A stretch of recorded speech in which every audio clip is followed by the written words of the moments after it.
Beat the game, win the war, WWE NXT TakeOver WarGames. Thank you for tuning in live right here on YouTube and watching my live reactions.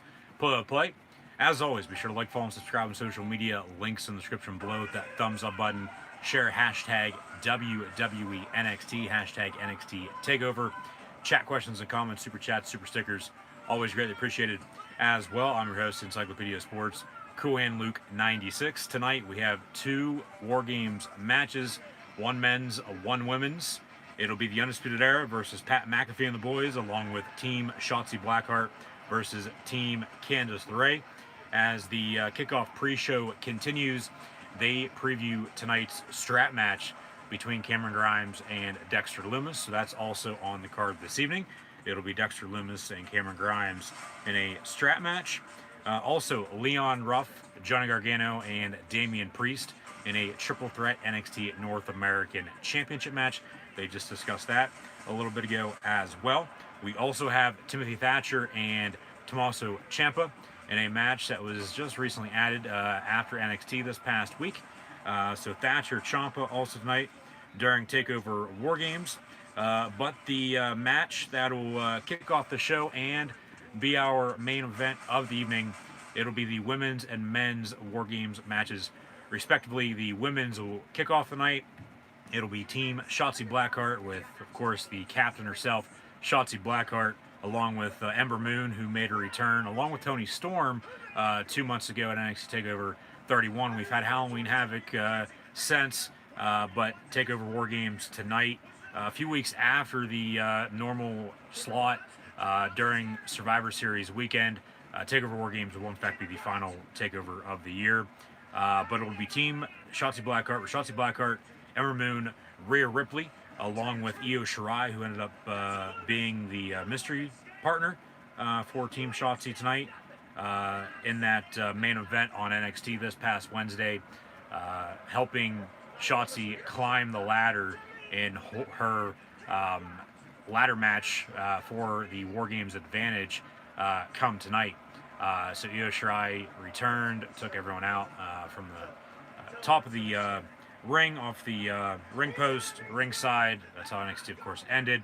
So Io Shirai, your mystery partner. So Shotzi Blackheart, Ember Moon, Rhea Ripley, and Io Shirai on Team Shotzi versus Team Candice LeRae, of course, of the Gargano family. With Candice LeRae, of course, as the captain, with Dakota Kai, Raquel Gonzalez, and then a returning Toni Storm, as mentioned as well 2 months back, also at TakeOver 31. However, since she has turned heel, she's on Team Candice. So the women's WarGames match with Team Shotzi having that advantage due to the fact winning that ladder match with the WarGames advantage on the line this past Wednesday on NXT when Sting debuted for AEW, along with Kenny Omega, winning the AEW World Heavyweight Championship.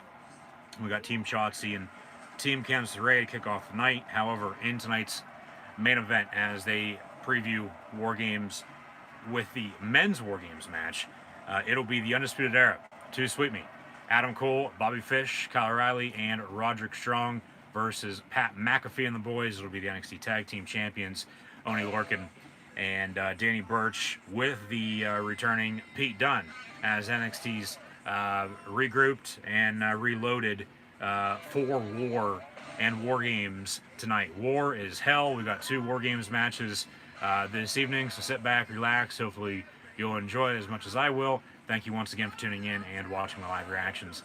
Play. As always, I'm your host, Encyclopedia Sports, Cool Hand Luke 96. Scroll down, check out social media in the description, the thumbs up button. Share hashtag WWE NXT once more, hashtag NXT TakeOver. Chat questions and comments, super chats, super stickers.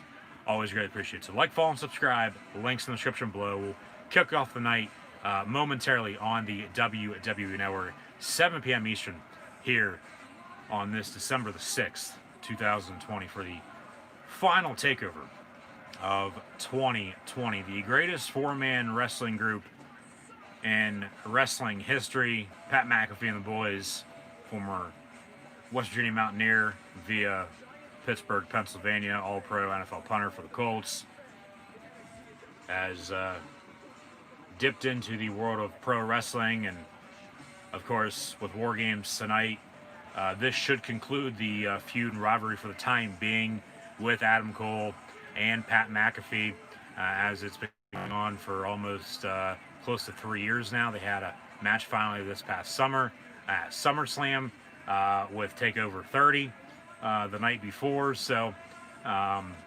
was a stellar match. McAfee put on a hell of a show. Expect the same once again tonight as we continue to see this video package hyping up tonight's men's War Games match with all the other matches on the card for TakeOver War Games here in 2020. War Games about to begin. We got last professional broadcaster himself, Sam Roberts, and Bad News Wade Barrett on the kickoff pre-show for commentary. And then once the time rolls around here in a few minutes, we'll kick off the night with the main card, TakeOver War Games. About 3 minutes and 3 seconds away as they put the countdown clock back up on the screen. And hashtag NXT TakeOver, they say, up in the top left corner. So, yeah, under 3 minutes now on that countdown clock. And we'll get Vic Joseph along with Wade Barrett and Beth Phoenix on the call for TakeOver War Games. Tonight they, of course, changed up the logo a little bit. They've done away with the, even though the yellow NXT is still there, as they're in Orlando at the WWE Performance Center, the new Capitol Wrestling Center on the PC grounds. Still WWE Performance Center. They just renamed it, of course, about a couple months ago now. But they go with the tank and skulls as we're entering a war zone, as it will be War Games tonight. And then in 2 weeks' time, as the WWE Tables, Ladders, and Chairs pay-per-view card is shaping up with 2 championship TLC matches, along with Bray Wyatt, The Fiend himself, and Randy Orton about to do battle. We'll have WWE Tables, Ladders, and Chairs TLC in 2 weeks' time on December the 20th. So come 2 weeks from now, hopefully we'll tune back in live right here on YouTube for more live reactions, play in the world of professional wrestling with WWE TLC to officially then close out the calendar year of 2020. Hopefully everyone's staying safe. But tonight, NXT TakeOver War Games with arguably the best card as of late for a War Games pay-per-view event. Now, last year, Kevin Owens returned to NXT just for the show, ended up being the mystery partner on one of the 2 men's teams. But we'll have some high-flying spots, of course, off the top of the double cage, as War Games is. It's 2 rings side by side with a cage wrapped the whole way around. No roof. They've taken the roof off since War Games returned back in 2017. So 4th year in a row now, War Games back on the calendar. Former WCW pay-per-view back in the day. But NXT's, with WWE owning the rights, of course, doing a damn good job of having some of these old pay-per-views that, of course, us fans will want to see return, having them come back. And now here, as the closing credits hit, we're having the cage come down from up above, being lowered over the double ring. We got TakeOver War Games coming up next right now on the WWE Network. So once again, thank you for tuning in and watching. Now a preview for, well, a recap somewhat of what's been going on Monday Night Raw and Friday Night SmackDown. We'll have Raw tomorrow night for the final time in this Thunderdome before they move shop to Tampa at the Trop in St. Pete for the next WWE Thunderdome. That's going to be the staying the same for the most part as far as we know.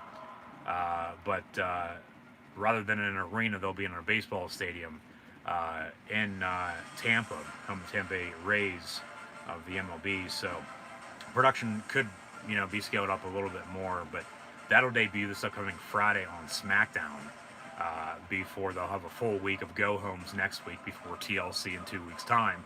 But tonight, WWE NXT TakeOver WarGames with the opening video package. Now we'll have some fans in attendance, of course, friends and family of superstars as well. But in Orlando, at the WWE Performance Center, the Capitol Wrestling Center now, as they call it. But now a few highlights with this recap in this video package, hyping up tonight's WarGames event from the past few years with TakeOver WarGames.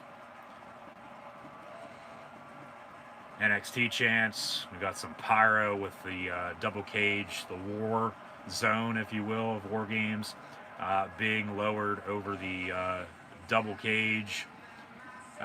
Should be a hell of a night with a hell of a card.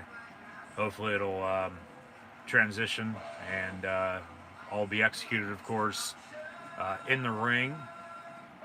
The other three matches that aren't a WarGames match, those will hopefully still be stellar as well, with the NXT North American title on the line, a strap match, and then a single match with Thatcher and Ciampa that was added after NXT this past week, as mentioned. But now with WarGames about to begin, welcome to NXT TakeOver WarGames.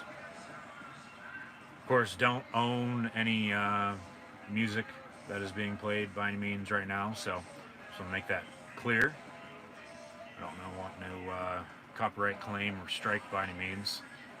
Just, of course, audio in the background coming from the show that I am currently watching. So YouTube, if you're watching me, well, there's your reason. That's your explanation. Finn Balor still your NXT champion. Really hasn't been seen though a whole lot lately, but once again, sort of has aligned himself with the Undisputed Era, and that's how they made a return to NXT just recently. As Balor was in the ring cutting promo, Pat McAfee and the boys came out. You know, Birch and Lorcan and Pete Dunne. McAfee damn good on the mic. See what he's got in the ring tonight. I'm sure we'll have some ring rust once again, just because, you know, second ever match, honestly. First wasn't that bad, though. You know, actually better than, you know, what we've seen from a few others as of late. But you know, it's been a few months, you know, so how much has he been practicing? How much has he been training, you know, to get ready for WarGames here tonight? Only time's going to tell. That'll be the main event later on. But Capitol Wrestling Center live in Orlando on the WWE Network now. NXT TakeOver WarGames. Thank you once again for tuning in and watching. Chat questions and comments, super chats, super stickers, always greatly appreciated. And we got Vic Joseph and Bad News Blade Barrett on commentary. They're actually standing up ringside, right next to the ring, of course, as the cage is still being locked in. It's lowered, but of course officials still getting everything, all the loose ends tied up. Bell rings. Following contest going to be the Women's WarGames match. So welcome to WarGames. Of course, it'll be 1 versus 1, you know, 2-on-1, 2-on-2, until we get the full 4-on-4, as everyone else in the meantime will be locked in cages, shark tanks, near, and until they enter. WarGames doesn't officially begin until everyone's in the ring. So this match probably going to be at least a half hour, 40 minutes. Thinking of a 2.5, potentially 3-hour show, just because you have 2 WarGames matches. Now, I don't know if the other matches by any means are in fact going to be in the WarGames or not. Here comes Tony Storm. Like, if they'll keep the cage down during the other matches. I don't think they will. I don't honestly remember if they do or not. But Tony time. It's time for Tony Storm. Seems like she's going to be going in a cage now. She's going to stand there right now until, of course, Candice LeRae, Dakota Kai, and Raquel Gonzalez come out. Here comes Kai and Gonzalez. Of course, Dakota Kai and Tegan Nox were best friends before they had their feud. Raquel Gonzalez has sort of been her bodyguard. Uh, so, related to with what AEW is doing with Wardlow with MJF, that's what Dakota Kai is with, or that's what Raquel Gonzalez is to Dakota Kai. Now the captain of Team Candice LeRae, Team Candice LeRae herself. Hashtag NXT TakeOver. I'd assume Candice and Shotzi will start, and then, or if they wait, have the captains come out last. I mean, this match is going to be good. I just have a feeling the men's is going to be a little bit better, just because one, it's the main event. Dakota Kai going to kick us off, and then just moving forward, the NXT Women's Division has gotten better with all the returns. AEW still needs to figure out their Women's Division, but NXT does in the meantime too. So we'll see what happens moving forward. But with Adam Cole and Finn Balor, the NXT title, Karrion Kross potentially returning, Pat McAfee and the boys, just all that wrapped up, and then whatever comes out of it, okay. But I just feel there's more potential. There's more meaning to the, not being sexist by any means, but just with how the stories have gone as of late. But like I just said, it's been better for the women, and they're building towards the future. I mean, Ember Moon coming back to NXT, Toni Storm returning from an injury as well. So Rhea Ripley. I mean, it's a little hard right now because there's no fans hardly. So until it gets back to normal, it's sort of at a standstill. But I just feel like moving forward, because there's a few options for Io, who is your NXT Women's Champion, who's the mystery person now. Here comes Rhea Ripley. Don't know who's going to start for this team now up against Dakota Kai. It might be Rhea. But I just feel, even though there's contenders for Io, there's more potential, more meeting for Adam Cole and the Undisputed Era, along with Pat McAfee and the boys, because the women's in NXT don't have a women's tag team with championships, at least. The WWE does as a whole, but they don't. Even though they say they have them on all brands, they don't have them on NXT. It's only Raw and SmackDown. They haven't done a damn thing with Nia Jax or Shayna Baszler either. However, they will defend against Asuka and Lana in 2 weeks' time at TLC. So you have Cole, all the Undisputed Era, and then McAfee and company, with Pete Dunne potentially getting a title shot at some point.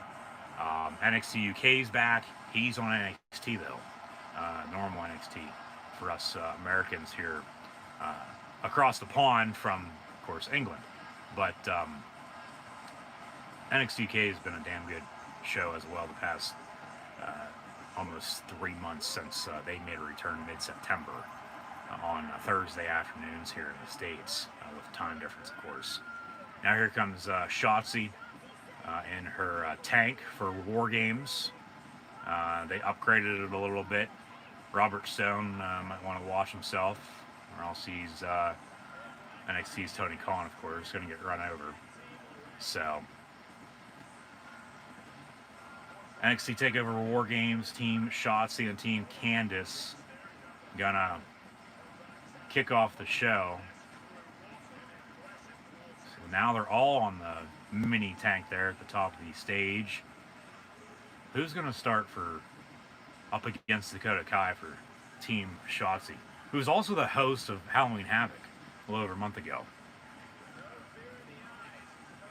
And then Shotzi with a shot, shooting something out of that tank, hitting the cage, of course. Dakota Kai was just standing up on the ropes looking out. No harm, no foul though by any means. I think it's going to be Io against Dakota Kai here. Might be Rhea though too, or hell, they might all go and then come back. Hey, like, hold on, only one at a time until all four. Nobody's going to be eliminated by any means until everyone's in the ring for TakeOver WarGames. No, it's going to be Ember Moon. Ember Moon. So Ember Moon versus Dakota Kai to kick us off here tonight. TakeOver WarGames in this women's WarGames match.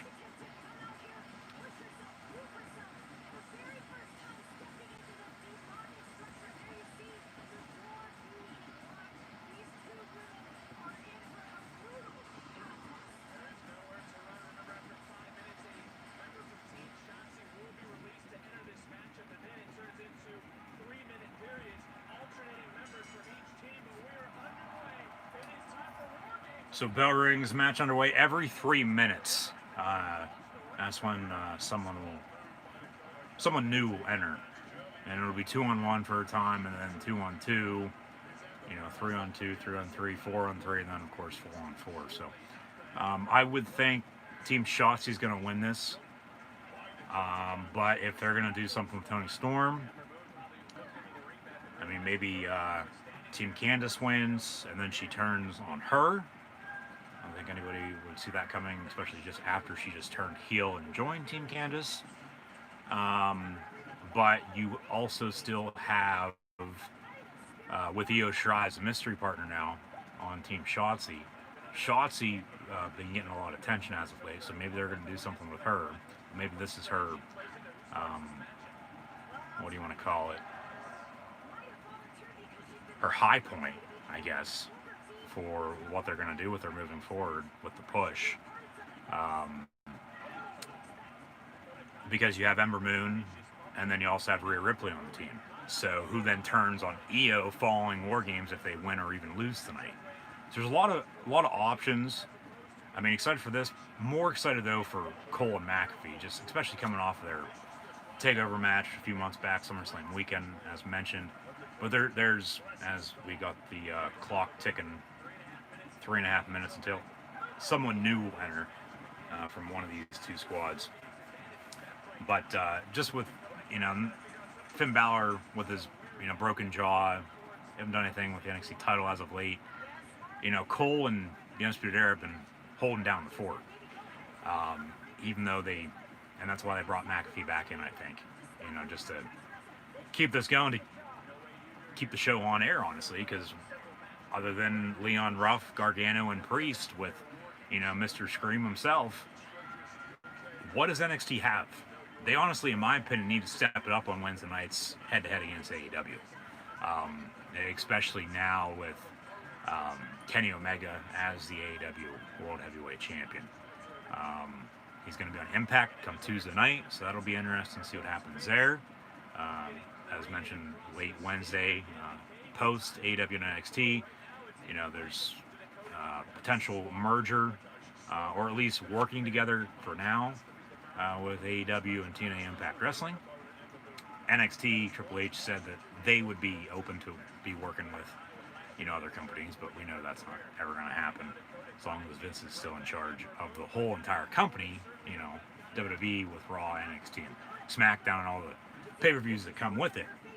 But right now, TakeOver WarGames here for the women. It's Team Shotzi Blackheart versus Team Candice LeRae. It's Ember Moon for Team Shotzi and Dakota Kai for Team Candice. Now, under 2 minutes before someone will enter, and one of these two squads will have a 2-on-1 advantage for another, 3.5 minutes until someone else enters. And then, even though it's, WarGames, technically it doesn't become WarGames until, it's 4-on-4, 5-on-5, whatever the numbers are.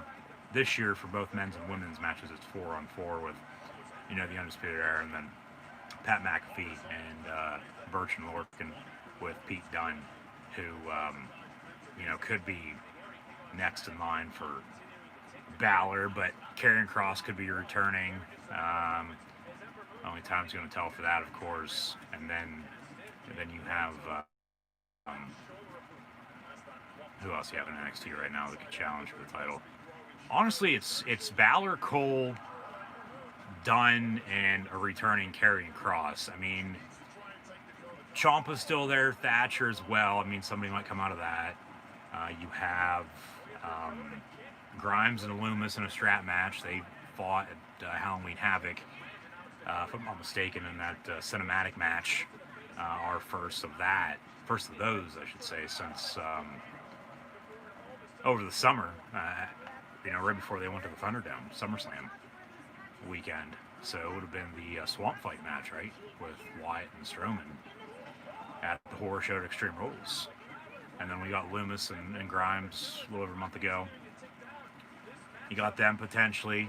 But then, is Leon Ruff really going to be moving forward the NXT North American champion? Or are they just doing this to make Gargano, look even stronger?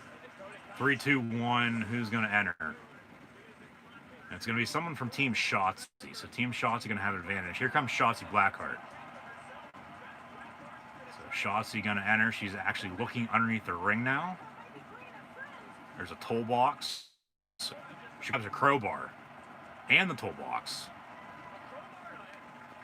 She throws the toolbox in the ring, then the crowbar. So we got a 2-on-1 advantage for Team Shotzi with Shotzi Blackheart and Ember Moon versus Dakota Kai, with a toolbox and a crowbar as weapons. So Shotzi now going to go after a dropkick to Dakota.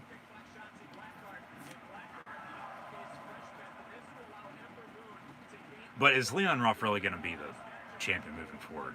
Because honestly, as up on the main roster, for a point,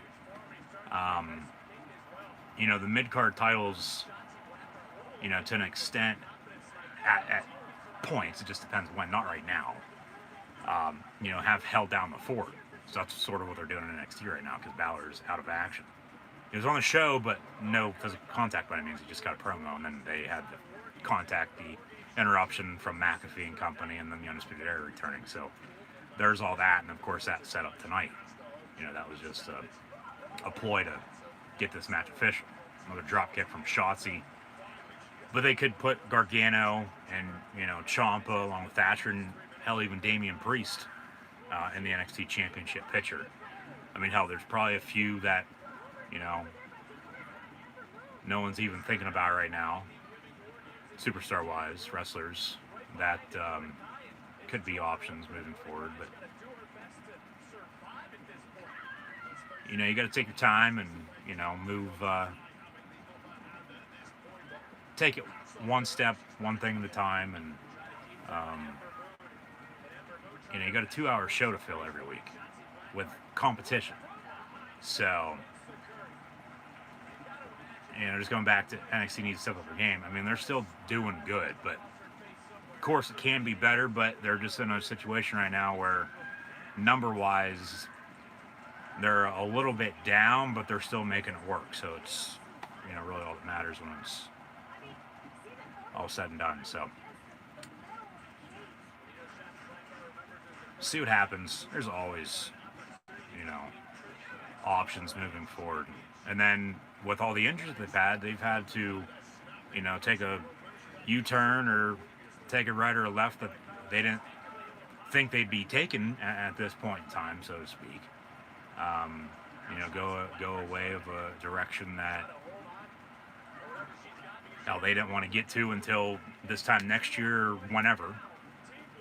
But hey, if it works, it works. If us fans are going to enjoy it, that's all that matters. So, drop kick off the top rope from Shotzi. That's her third since entering, as Ember Moon had Dakota Kai up on her shoulders. So, Team Shotzi with an advantage. All three women now down and out, though.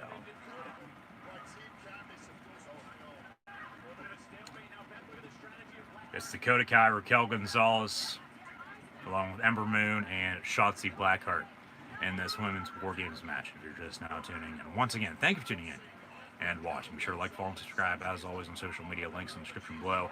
Thumbs up button, share hashtag WWE NXT, WWE NXT TakeOver WarGames. Chat questions and comments, super chats, super stickers, always greatly appreciated. So they're also displaying the just simple hashtag WarGames.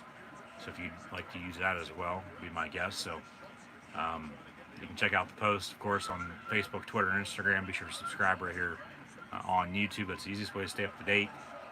But yeah, hashtag WWE NXT, hashtag WWE NXT TakeOver WarGames as well, with WarGames officially underway.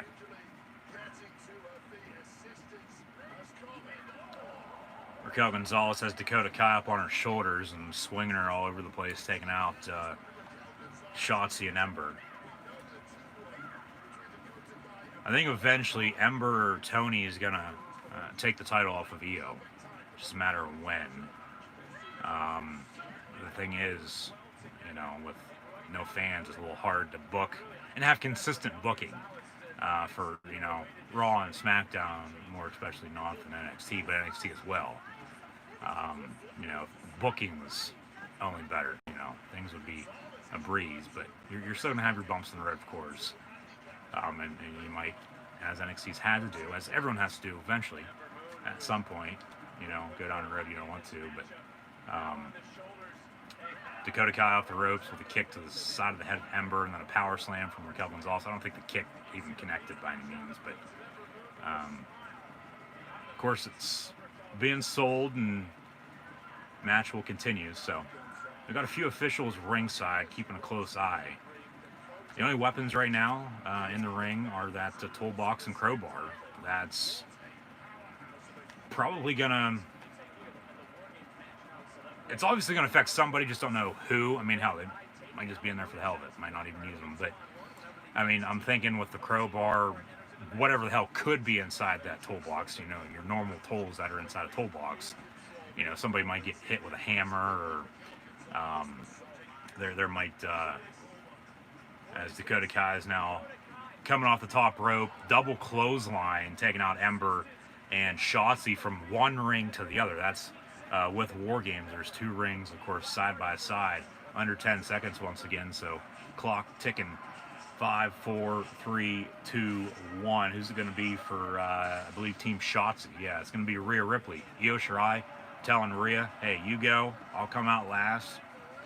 I'm the NXT Women's Champion, so basically, even though I'm not the captain, you know, I get the final say. I'm going to come out last, so it'll be Rhea and Dakota Kai now in one ring, or Rhea, excuse me, and Raquel Gonzalez in one ring, and then Dakota Kai from behind, Rhea with her right hand. Rhea now being picked up from Raquel, kick from Rhea to Dakota, elbow. And then Ember and Shotzi from the other ring come over, hold her down on the ropes, and then a big kick from Rhea Ripley to Raquel Gonzalez.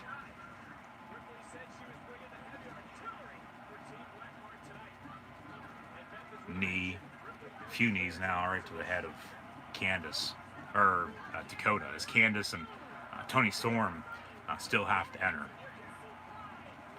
Candice will probably come out last, I bet. Drop kick, just because she's a team captain, and she's a damn good heel. She's had the most say as of late with any of these women here in this match.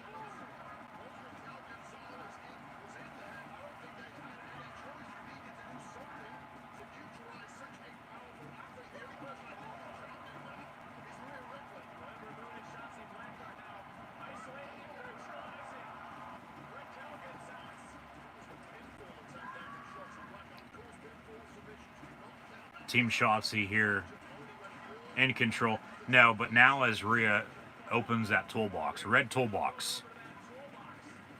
Actually, there's not even a lot of stuff in it. What she got? Little hammer. And right to the midsection of Dakota Kai. I'm trying to think what else could be in there. Honestly, not a whole lot came out when she opened it up. She actually rips her belt off now, though. And she's going to tie up Dakota Kai to her midsection and headbutt her right in the head.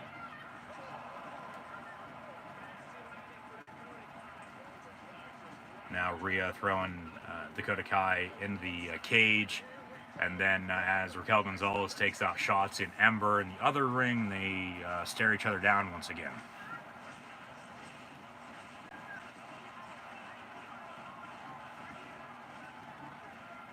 Come on over. Now they're in the middle there, in between both rings, with the divider holding them up. NXT chants. They fall from that connector into the one ring. But, I mean, yeah, there really wasn't a whole lot in that toolbox. I mean, there could be, you know, a can of spray paint maybe, or clock ticking away. It's going to be Toni Storm. Here, it's Toni time. Toni Storm now also looking underneath the ring. She's grabbing a bushel of kendo sticks.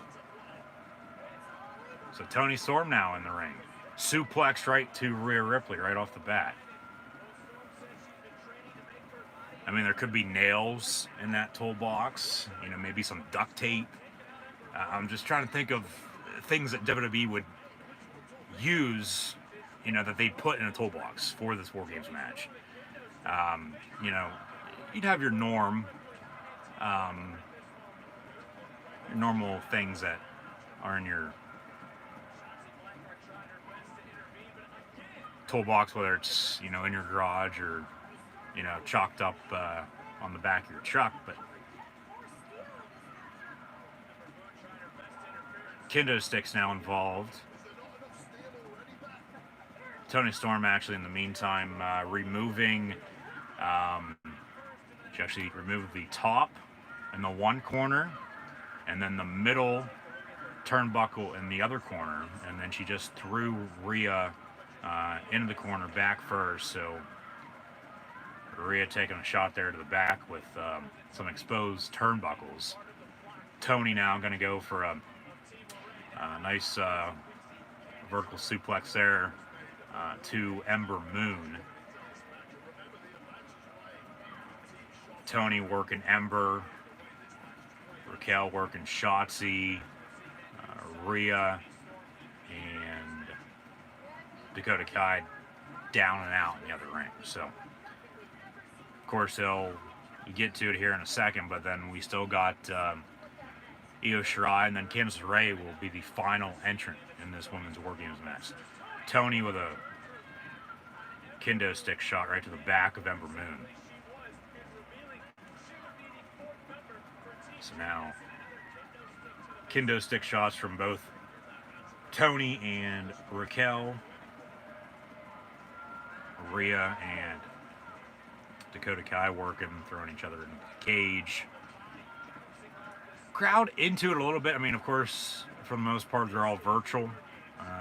This WWE universe with WWE NXT's Thunderdome, if you will, in Orlando at the PC, the new Capitol Wrestling Center. But there are a few in pods, of course, real live fans there tonight. I mean, we had a few NXT chants a little bit ago, but I haven't had anything since. But maybe now, because we're going to have a double vertical superplex off of the top rope. Ember's actually gonna, okay, vertical superplex in the one ring, and then off of the other, 15 seconds and counting now before Io Shirai will enter. We had Ember tightrope walk it, and then a running bulldog, it looked like, off of the shoulders of Rhea Ripley to Dakota Kai. Here comes Io Shirai. She's also going to look underneath the ring for something. Of course, they had to plant everything in one spot right next to the steel steps there. Io Shirai going to grab a ladder. Why the hell are you going to need a ladder in a WarGames match? You can climb to the top of the cage and jump off, for God's sakes. Or call up The Undertaker. I'm sure he'll throw Mick Foley off once again. Io Shirai going to be locked out. Raquel Gonzalez closing the door from the inside. Io with a kendo stick now. So the ladder's in the ring. And then with the kendo stick, she slid it through the cage. Raquel then with a big boot to the door. So Io goes flying off the steel steps. We got a toolbox with a crowbar, kendo sticks, and now a ladder in this women's WarGames match with Team Shotzi Blackheart and Team Candice LeRae. Clothesline there from Raquel to Shotzi.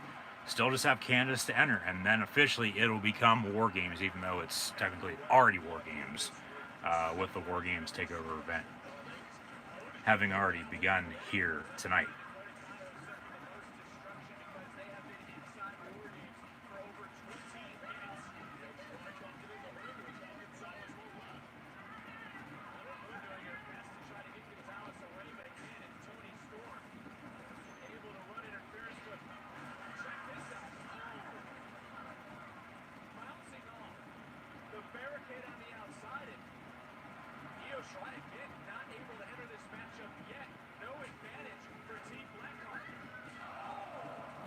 Raquel with a kendo stick shot. I mean, what else could they honestly use? Io's still grabbing some things from underneath the ring. At least she just threw a few steel chairs in, if I'm not mistaken. We got, in the meantime, before Candice LeRae enters and becomes the final entry in this women's WarGames match, with NFL Week 13 underway. Honestly, an average Sunday for the league. Still have, of course, Sunday Night Football with the Chiefs and Broncos to come in about an hour or so before the doubleheader Monday Night Football tomorrow night with Washington and Pittsburgh, along with Buffalo and San Fran. And then on Tuesday night, Dallas and Baltimore. We got some college football this Sunday night in the Pac-12. So some Pac-12 after dark with Washington State and USC from Los Angeles. So that game about to kick off from the Coliseum with the Cougs and Trojans. So we'll check in with that matchup along with once Sunday Night Football begins from KC with the Broncos and Chiefs. Last time those two teams met, as Candice LeRae about to enter, 3, 2, 1, here she comes. They played in the snow late October in Denver, with, of course, the Chiefs coming out victorious because their only loss on the season is to the Raiders, who they avenged that home loss to a few weeks back on Sunday Football on the road. So, who the hell's that? Candice LeRae has a new BFF. This woman is in dress pants, has a neck brace on. She's throwing steel chairs along with a trash can in the ring. She's technically not even in this match, but Team Candice, now as they'll lock the door, lock the gate to hell, if you will, for WarGames here. Getting some help ringside before Candice officially enters.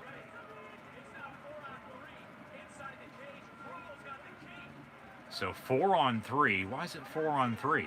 Where the hell's Io Shirai? Did they throw her underneath the ring? Did I completely miss something or something? Worried too much about college football in the NFL here today? Potentially missing the biggest crucial point here of this match thus far tonight. Yeah, Io Shirai is not even in the ring. It's 4-on-3. It's Candice LeRae at full force against Team Shotzi with, of course, Shotzi Blackheart, Rhea Ripley, and Ember Moon. But no Io Shirai right now, after a little help from Candice LeRae's new BFF that I honestly have no clue whatsoever who the hell that just was. So if anybody does in fact know, let me know in the comments.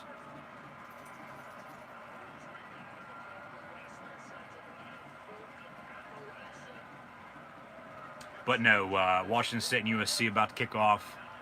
Of course, wasn't played yesterday, so now being played tonight. Pac-12's had some issues with, as everyone has, in college football, from sea to shining sea with all the conferences and along with the NFL as well. Coronavirus, COVID-19, so hopefully everyone's staying safe regardless of where you're at. But odd seeing how they had a Sunday game a few weeks back. It was at noon Eastern time, so it was 9 a.m. local Pacific with Cal and UCLA from the Rose Bowl. But now a Sunday night game in college football here from the Coliseum with Washington State and USC. Io actually now back in the ring. So she was climbing there. Honestly, don't know where the hell she went. This is an awesome chance now. She jumped off the top of the cage of WarGames, putting herself in a garbage can and then taking everyone out down below with a trash can elbow drop, if you will. So now everyone trying to get back up.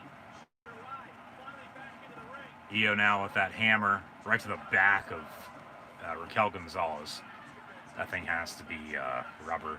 There's no way in hell they're going to allow them to use that and hit people over the head and back with it. But Washington State and USC now officially underway. So hopefully this will be a good game, along with Broncos and Chiefs. But Kansas City's only lost once. It was to the Raiders, who they beat then a few weeks back to avenge that loss, and they're coming off of a win against the Bucks last Sunday afternoon, as Denver's coming off of a loss without a quarterback. So we'll see what happens later on tonight with some football, whether it's college or the NFL, and then hopefully we'll tune back in tomorrow night, along with on Tuesday, for more live reactions, play-by-play, live right here on YouTube with the Washington football team, formerly known, of course, as the Washington Redskins, along with Pittsburgh Steelers, and then on Tuesday night, Dallas Cowboys, Baltimore Ravens. Next weekend, as of now, it'll be Michigan State, Penn State, 3:30 Eastern Time next Saturday, along with Bills, Steelers, kick out there with the breakup from everyone on the opposing team trying to break the count. The next Sunday night, Steelers in Buffalo, upstate Western New York, take on the Buffalo Bills from Orchard Park.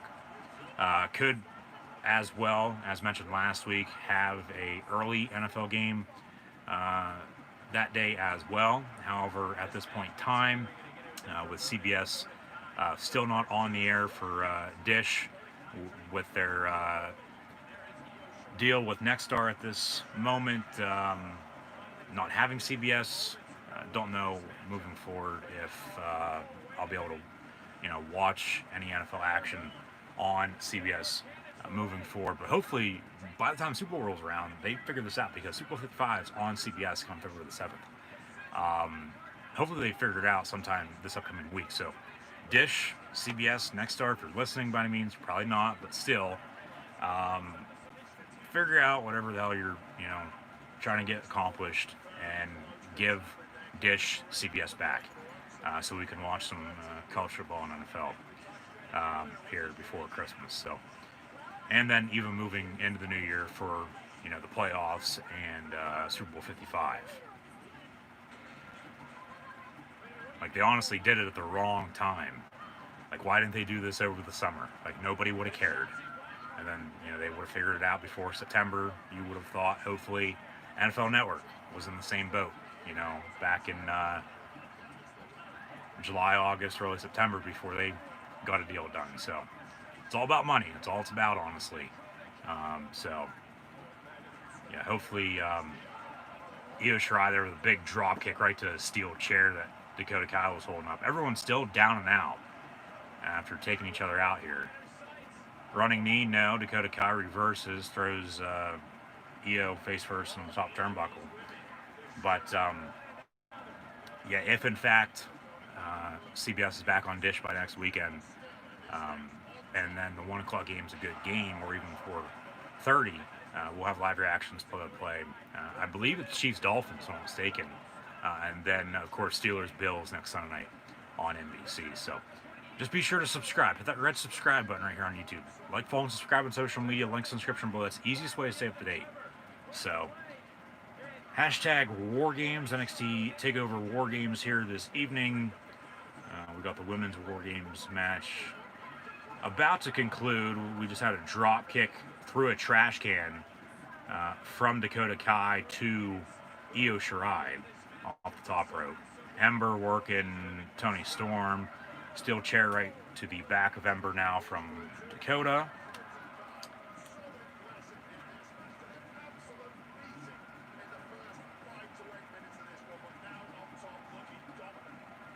So Dakota Kai in full control here, but for the most part, I still just have a strong feeling that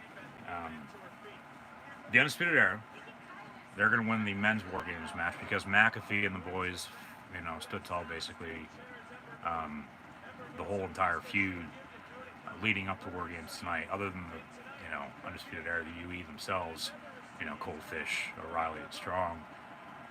When they return their full force with Finn Balor, sort of guarding them, if you will, before they made the return.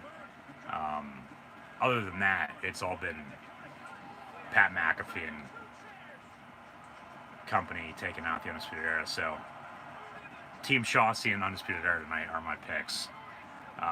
Ember just off the top rope. Replay here through 2 chairs that she set up, with Dakota Kai standing there and then being taken down off of a neck breaker. Toni Storm now back in. A power bomb to Ember through the other garbage can. 1, 2, another kick out with the breakup from Io Shirai. Ember actually just went face first into one of those exposed turnbuckles as well. Here comes Rhea. Shotzi's going to come in and pick up the win because she hasn't done anything as of late. Here comes Io off the ropes. Drop kick to the side of Toni Storm with Rhea holding her up. Cover 1, 2, kick out by Toni time.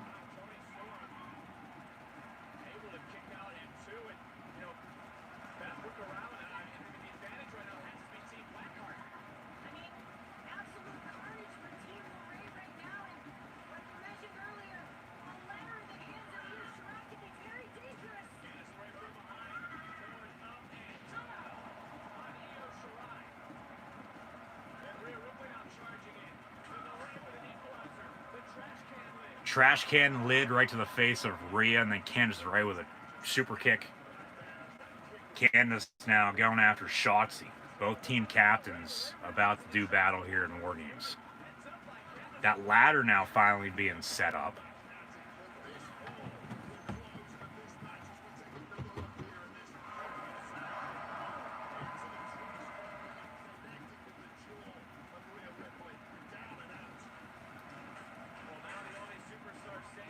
So we've got a ladder set up in the corner, 2 steel chairs nearby on the ground. Candice now laying on those. Shotzi going to climb up top. Slap right to the face from Candice. So now they're both across from each other on this ladder. Candice just fell. Shotzi continuing to climb off the top of the ladder. This is going to be the finish right here. Shotzi off the top of the ladder. Back body drop. On to Candice LeRae, who is laying on those steel chairs. Now, it's going to continue. No pin.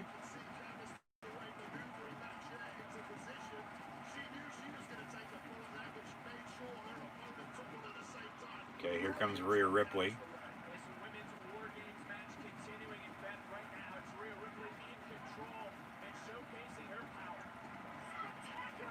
Dakota being slammed down.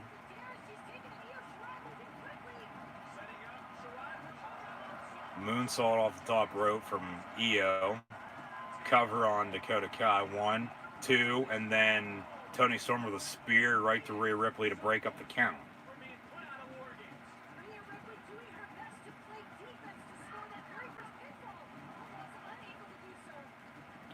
Toni now up on the shoulders of Rhea Ripley, face first in the top rope.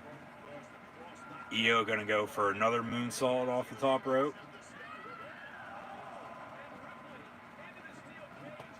Rhea just threw Raquel Gonzalez into the cage. Io actually going to continue to climb the whole way to the top. No, Rhea going to get there as well.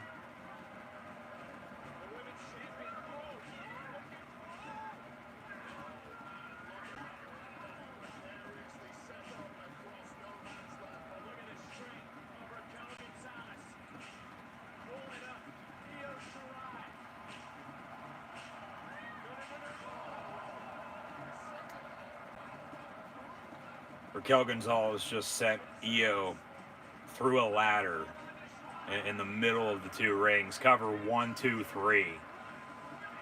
And Raquel Gonzalez picking up the win for Team Candice LeRae.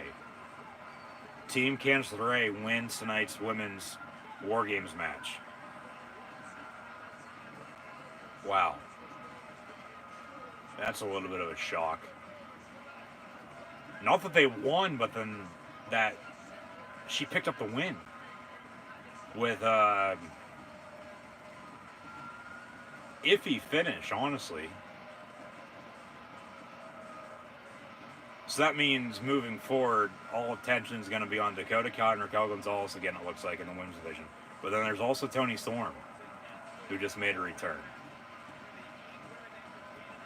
So Candice, along with Dakota and Raquel, and Toni now huddling up, victorious. Who the hell is this? Coming out to celebrate. That was Candice LeRae's help before she entered the match, and she honestly didn't really even do anything. I mean, she took that bump off the ladder, but that was honestly it. I mean, they showed the replay of Io putting herself in a trash can and then elbow drop off the top rope, or top of the cage at that. The men's war game is going to be 10 times better. I mean, that was a damn good match, but just with, you know, all the adrenaline that will be unleashed.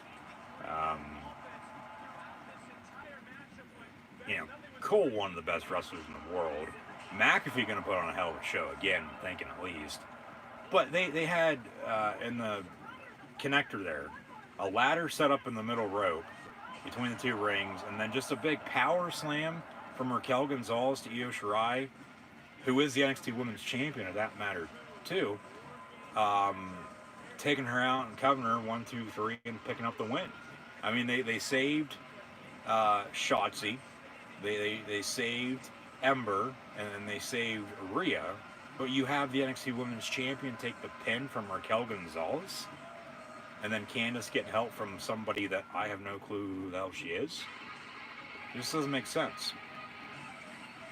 But that's how WarGames begins, with Team Candice LeRae defeating Team Shotzi here to kick off NXT TakeOver WarGames this evening. So once again, thank you for tuning in and watching my live reactions play-by-play. Elite. We'll be an Elite company a little bit later on with the Undisputed Era. Make your collection elite. And of course, WWE Shop.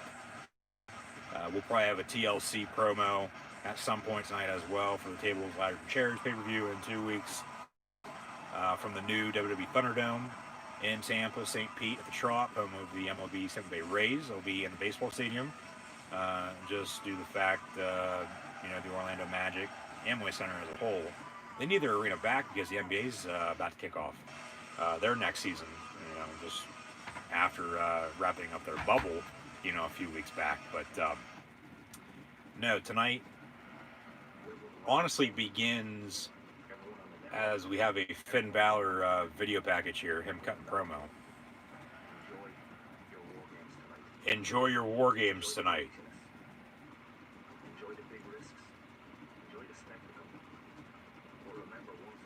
Remember one thing.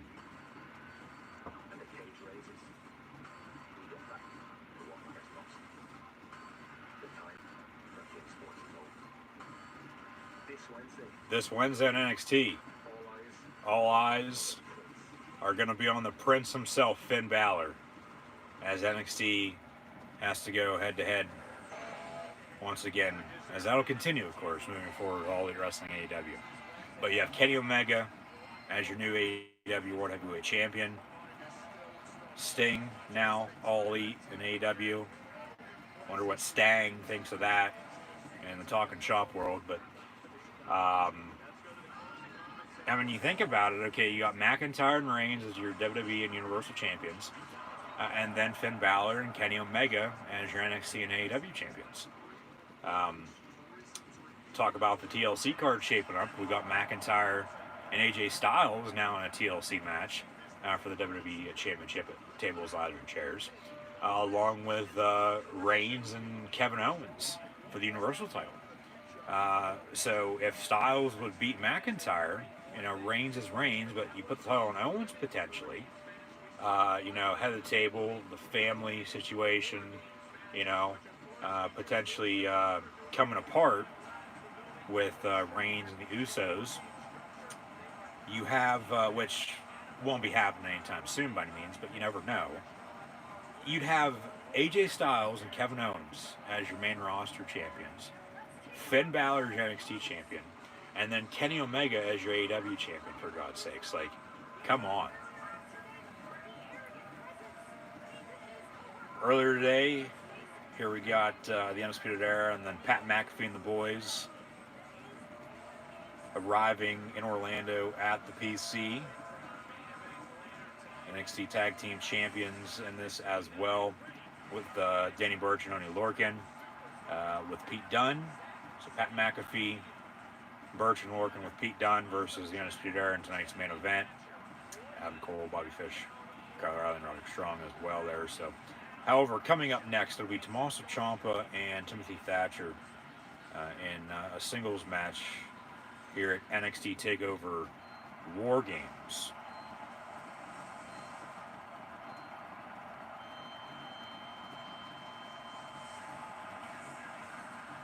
Thatcher, as of late, with his wrestling school, if you will, training some superstars, going to try to survive Tommaso Ciampa, who's, as of late, been coming out with a lot of different masks. I don't know if that's a shot towards us fans having to wear a mask, I mean, this one looks to be the same. Or actually, no, this one's different. It's full face. His other ones have only been half face. But, who knows? Maybe he's two-faced. Ciampa, out of him and Thatcher, along with the three competitors in the NXT North American Championship match, even, Loomis and Grimes, I do like Dexter Loomis. If they give Trevor Lee a shot, okay, maybe, people would like him. But Ciampa, out of those, however many, do the math there, competitors, that is, 2-5, almost 10. Ciampa's the best. Out of him, Thatcher, Leon Ruff, who for some reason is the NXT North American champion. I feel like they're giving him the ACH Jordan Miles push that he did not get because he, of course, left the company this time last year. And then with everything that's happened this year, well, he probably left at the right time, honestly. But so, cage for WarGames raised, that's in the air. Bell rings, match underway. It's Tommaso Ciampa and Timothy Thatcher here in singles competition. NXT TakeOver WarGames. They lock up middle of the ring. But Ciampa is better than Thatcher, Ruff, Gargano, Priest. Loomis to an extent because of Dexter Loomis' character, but then also Cameron Grimes. Honestly, probably combined. And I mean, he wants Goldie back, so maybe Ciampa is gonna get back in the NXT title picture at some point moving forward. But you never know. Probably not. But here they lock up once again, middle of the ring. I think they're high on Thatcher too. Honestly, they wouldn't be giving him, whether it's a video package here or there, or a wrestling school, teaching the fundamentals, locking up, take down, being in this position here versus being in that position, then, whatever the case may be, or honestly whatever you learn at a wrestling school, with, running the ropes, taking bumps, jumping off the top rope and, punches with kicks, all that. He's still on TV, It seems like that's been an every week occurrence. He's still on TV with his, in quotes, so-called wrestling school, if you will. And you have Ciampa challenging him, and they've been butting heads, going back and forth with one another as of late. So they actually added this after NXT this past week, but we're still getting it, of course, now tonight. And the second match here on the evening is, in fact, Thatcher and Ciampa in a non-title singles match. Of course, with neither competitor as a current champion by any means. I mean, maybe Thatcher is going to go after the NXT North American title. I wouldn't mind that. I think that would probably suit him well, honestly. It's hard to tell with, what they're going to do moving forward. I mean, we could, sit here and talk all day with all the hypotheticals, of course, our fantasy booking and, all that. But, whatever they decide to do, WWE, AEW, TNA Impact, New Japan, Ring of Honor, all these, companies, regardless of who it is. More so than not, the WWE, though, with Raw and SmackDown, because Mr. Man still being in charge. And even NXT, I mean, NXT is different than the main roster, and I think that's why people like it more than Raw and SmackDown, because it is better at points. But AEW's been, especially in the ratings, because they always like to talk about those, whether it's 100,000 or a few 100,000, margin of victory, or only by a few, a win still a win, of course. Whatever the demo is, that's honestly really all that matters. NXT needs to step it up, in my opinion. But like I said, they've been in a situation where, okay, it is what it is. Like, you still got to do what you got to do, and the thing is, they're still going to do what they want to do regardless, and we got to live with it. So, end of story. That's that. So, Ciampa just threw Thatcher out of the ring. Took his good old time getting out of the ring to go after him. In the meantime, Thatcher just slid back in the ring. Now he's back in full control, on top of Ciampa, with a kick right there and a punch. Ref checking in on Ciampa on the ring apron, making sure he's all right. Of course, he's had his fair share of injuries over the past few years, but he's returned since, of course, a few times. Won the NXT Championship, and now in a feud with Timothy Thatcher. So we'll see what happens out of all these matches, and then just out of the show moving forward, with the Prince, our current NXT champion, Finn Balor, going to be on NXT this upcoming Wednesday. So maybe that's when Karrion Kross is going to return to close out the show. Just a thought, but you never know. Thatcher with a covered kick out at 2 by TC.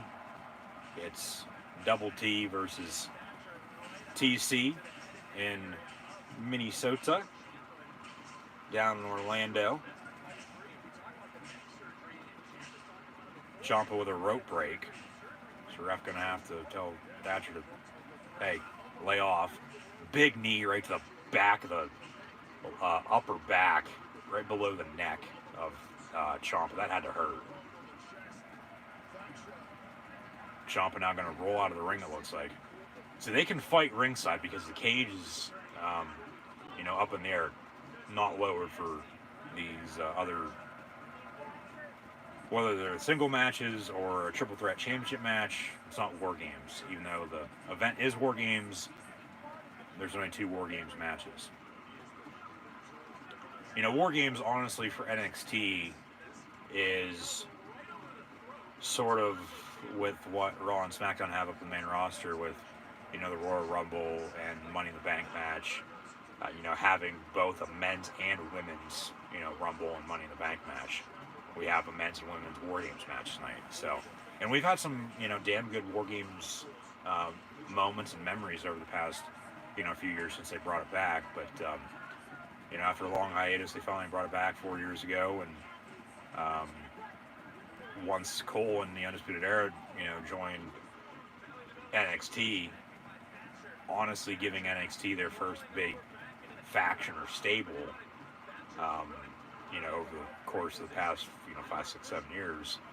They brought back WarGames, and they've had it every year since, Survivor Series weekend, but 2020 is different. They push it back a few weeks. TakeOvers get their own spotlight on Sundays. here on the WWE Network. So thank you for tuning in and watching my live reactions here tonight. Thatcher with another cover kick out by Ciampa at 2. Big right hand there by Tim. Tim and Tom back and forth with some rights and lefts. In the meantime, USC with a 14-point home lead against Washington State. Sunday Night Football about to kick off, so we'll check in there when the time rolls around. For the most part, we'll just give a final update before we sign off, because I just have a feeling that both home teams with USC, as they're up 14 already on Kansas City Chiefs, they're just going to be blowing out their opponents in Washington State and the Denver Broncos here tonight. So, as mentioned, going back to that, just average weekend, honestly, in football, both college and the NFL. But the season's starting to unwind, of course, come down to the wire. Over the next few weeks, we'll have final regular season games, conference championships, and then bowl games will begin before the NFL playoffs kick off as well next month. So, actually, I believe a month from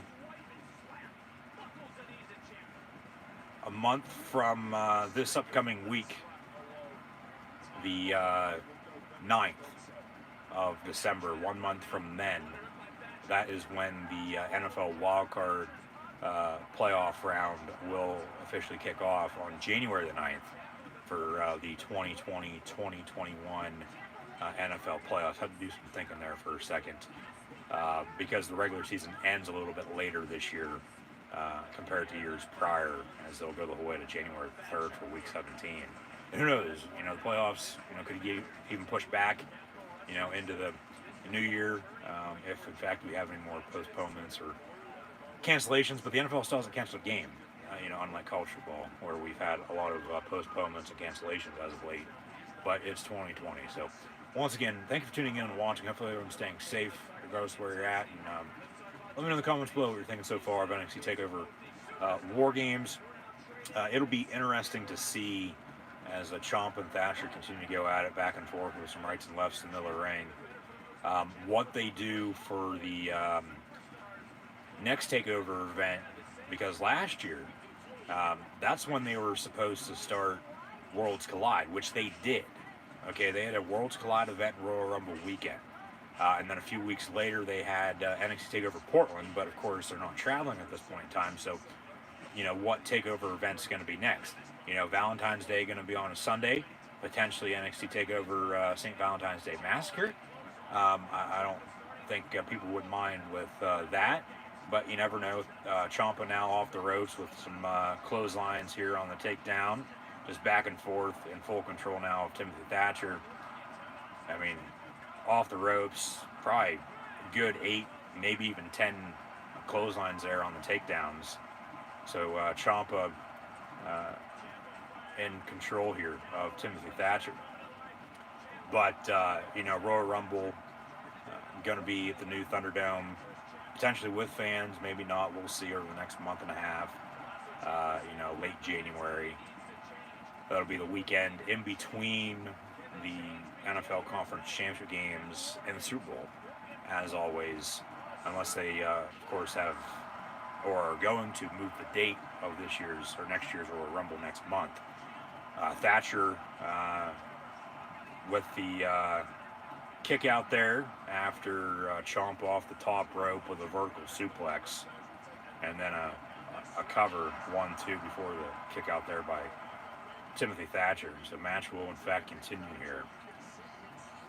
But moving forward, because like I just said it, trying to get to the point here, it all begins tonight or here this week, and then in 2 weeks for TLC to close out the year, entering 2021. From now until Royal Rumble weekend, and then on the road to WrestleMania, which will be here before we know it. Come March, April, if in fact they're going to move that up a little bit, or even potentially move it back, because there's been some talk, so I've heard from both sides on potentially doing one, if not the other. So Um, WrestleMania is currently slated for the end of March. However, they could bump it, and they probably will, honestly, to the middle of April after Easter, compared to having already been planned for before Easter for a little over a year now. But until everything gets back to normal, it's just, Groundhog Day. It's in circles. You still got to do what you got to do, though, and move forward. So both Ciampa and Thatcher down and out ringside after taking each other out. Ref starting to count. 7 count. Thatcher back in the ring, so Ciampa might get counted out here. 8, 9, Ciampa back in the ring. Match continues. So, yeah, it'll be interesting to, of course, as always, see what happens moving forward. But that's why college football, the NFL, and pro wrestling are the best sports on earth. Behind that, it's baseball, hockey, and basketball. For myself, at least, get back into basketball after, as of late, past few years, not that interested, especially the NBA. But with just how this year has gone, we all got to get back to normal eventually. So hopefully we will sometime soon. And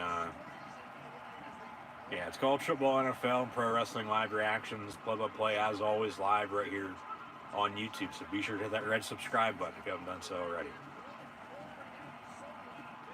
Ciampa now has Thatcher in a headlock, and then he is beating him to the pulp with a right hand to the left ear, and it looks like Thatcher's bleeding from the side of his head now. Rope break, 2, 3, yeah, somebody's bleeding.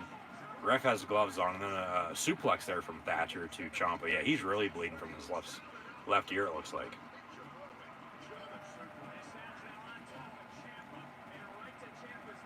Thatcher staring down the camera. It looks like Ciampa bit his ear off, honestly. Or came close to it. Like, his left ear, he is, like, gushing blood.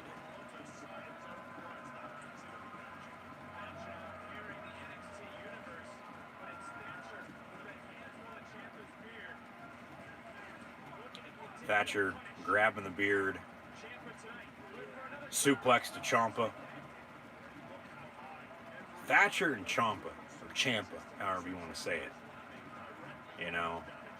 Like, just very cool last names for these two wrestlers.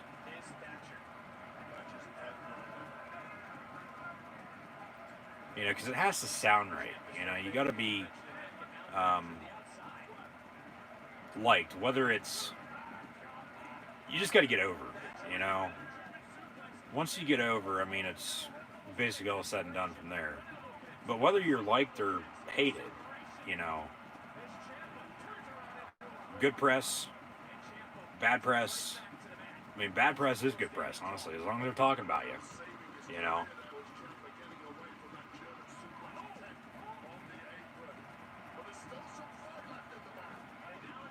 Ciampa gonna go for a vintage Orton DDT. No, Thatcher reverses, pulls Tommaso Ciampa into the ropes.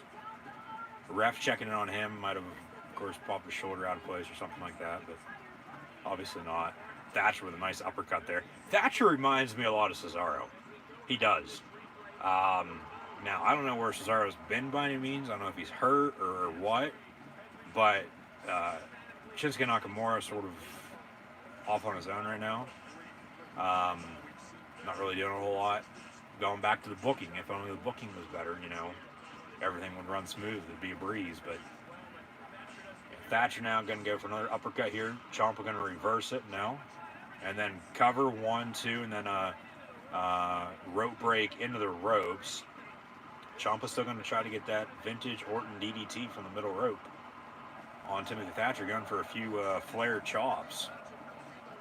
Woos from the crowd. 4 from the ref. Ciampa has to watch himself unless he get counted out. 1, 2, 3, 4 once again, and then the DDT. So he just had 2 4 counts. And then, you know, of course, backing off and then hitting the DDT on Thatcher. Cover from Ciampa, 1, 2, and another 3. Tommaso Ciampa with the win over Timothy Thatcher here tonight at NXT TakeOver WarGames.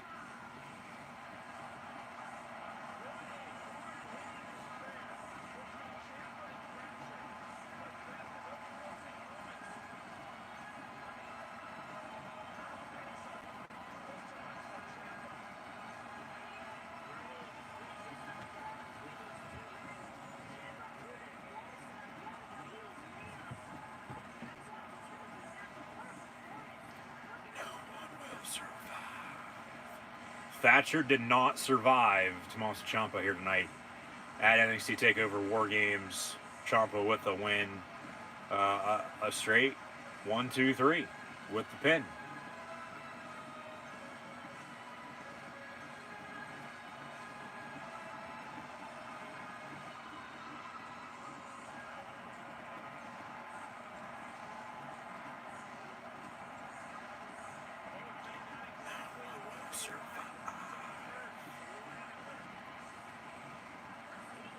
Some replays now. Good match, honestly, it was. I thought it was, at least. Everybody has their opinion, but I thought that was a damn good match. I think both matches have been stellar to this point. But we still got 3 matches to go. And they're probably all going to be killer too, honestly.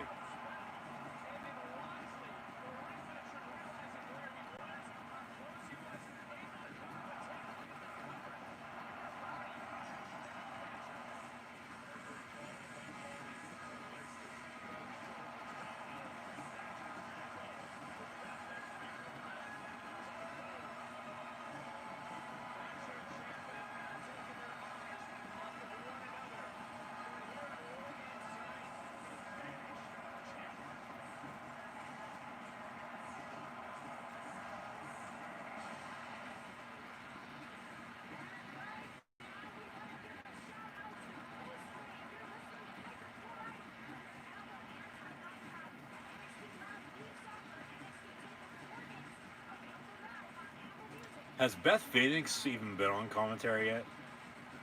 She's never there. She's always, you know, at home calling in. It's just the audio via Zoom with her calling the action. Damon Priest now getting warmed up backstage. There's Johnny Gargano as well, the Gargano way with the Gargano family. We, of course, have been waiting all day for Sunday night. About to kick off with Denver and Kansas City, the Broncos and Chiefs. Tomorrow, we'll, of course, as always, recap the week in the NFL during tomorrow's live reactions of Washington and Pittsburgh. So be sure to tune back in. There's Leon Ruff as well. However, coming up next, it's going to be the strap match. Dexter Lumis and Cameron Grimes in a strap match here at TakeOver WarGames. And we get to see the same video package we saw earlier on the kickoff pre-show, right as we came on the air here with this live reaction stream tonight on YouTube. So, of course, as always, I like to replay stuff and keep going on and on and on about it, but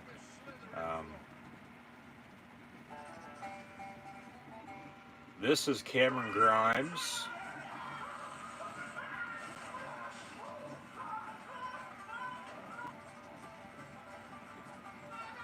See Grimes run. And run. And run. And run. Once more. Yeah, they had a and run once more. As Lumis drawn as pitchers. They had a match at Halloween Havoc. It was a cinematic match. I'm trying to honestly remember what type of match that was. I'd have to look back here in my notes real quick. But tonight, a strap match. which will be interesting. They'll be connected, locked in with one another, and then you can use the strap as a weapon. So, I mean, just imagine if this was inside War Games or if they were captains, of War Games teams. Loomis is that, sick and twisted psychopath NXT has right now. He's bounced around, honestly. I like his entrance. I do like Dexter Loomis.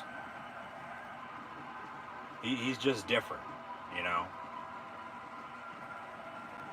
And, I mean, you can say all you want with Dexter to Dexter Loomis, but, yeah, match coming up here now next is going to be a strap match with Dexter Loomis and Cameron Grimes after they at WWE NXT Halloween Havoc on TV. I'm going to go back here ways, actually, as we've had Full Gear, Talking Shopomania 2, along with Survivor Series, and AEW and NXT this past week that we did live reactions play of as well since. Even though that was just a little over a month ago. I mean, hell, time flies. It's been, a little over a month since that Halloween Havoc match with Loomis and Grimes. And, of course, that was after just a few days following Hell in a Cell.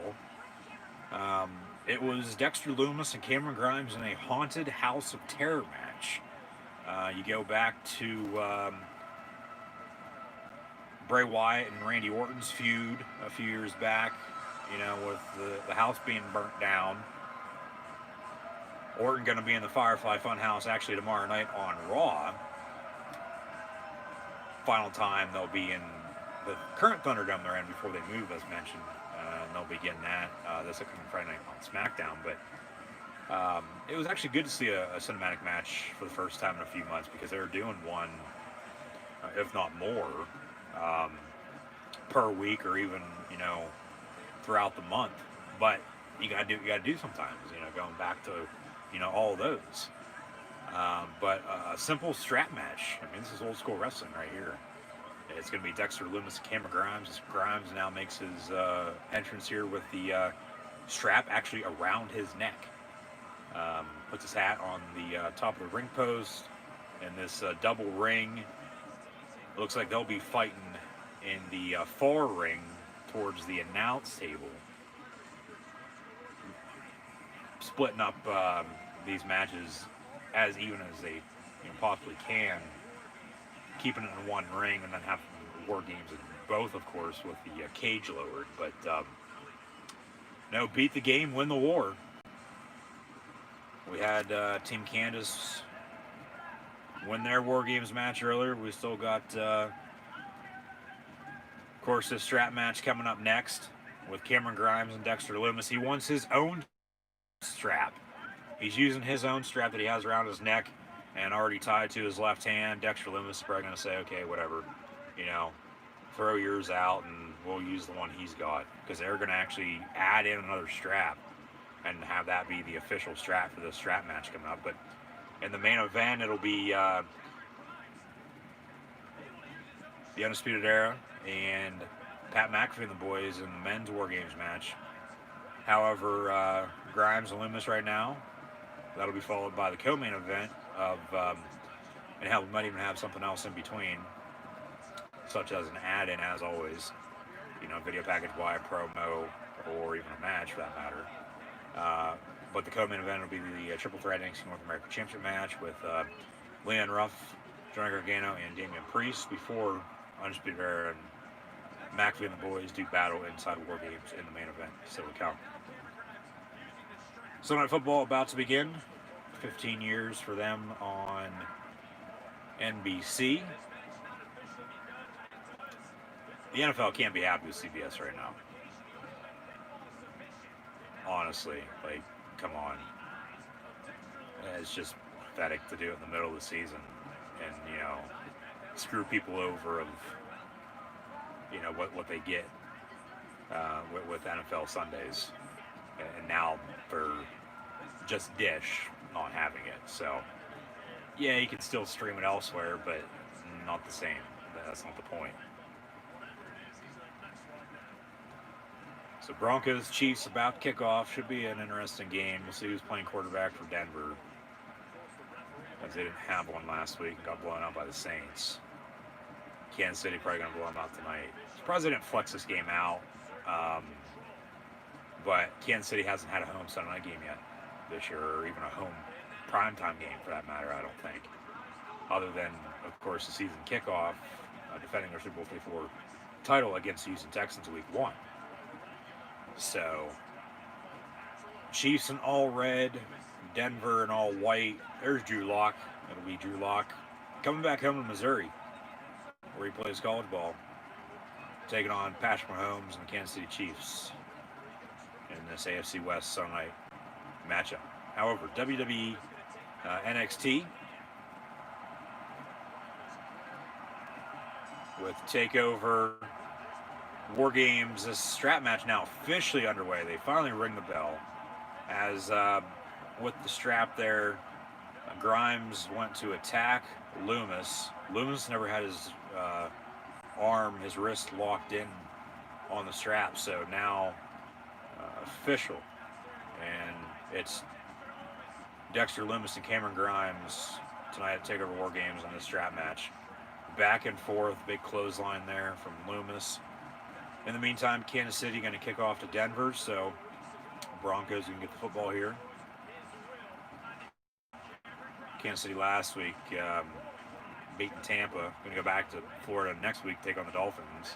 Hopefully we'll get that game. If not, I'm going to be a little upset. Honestly, would like to see that, especially with an 8-4 Miami team. But then the Dolphins will, be in a primetime slot day after Christmas as well against the Raiders out in Sin City, Las Vegas, Nevada. So that game was flexed from a Sunday to a Saturday.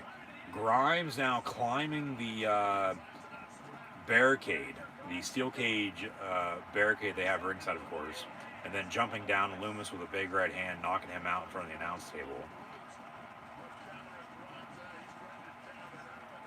But we've had actually, throughout the season, since September, have actually, for the most part, gotten lucky having, during a WWE pay-per-view, whether it's, Clash of Champions, TakeOver 31, Hell in a Cell, Survivor Series, or TakeOver WarGames tonight, or even TLC in a few weeks, some good Sunday Night Football to go along with it.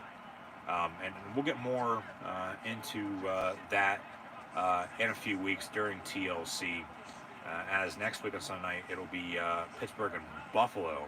I know the Chiefs will be in New Orleans in 2 weeks as well, that Sunday afternoon. However, at this point in time, don't know the Sunday night game.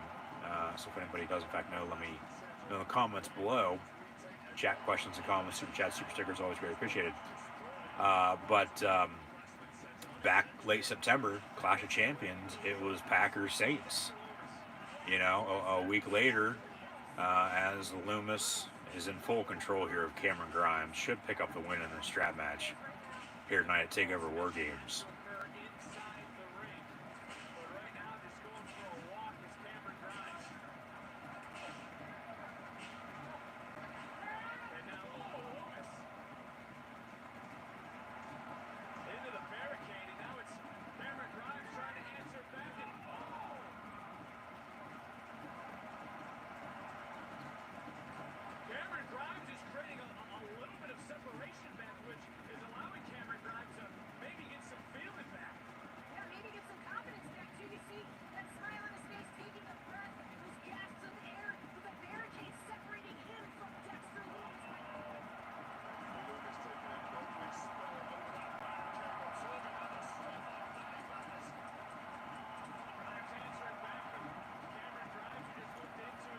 But yeah, a good Sunday Night Football slate during WWE pay-per-views here in the fall.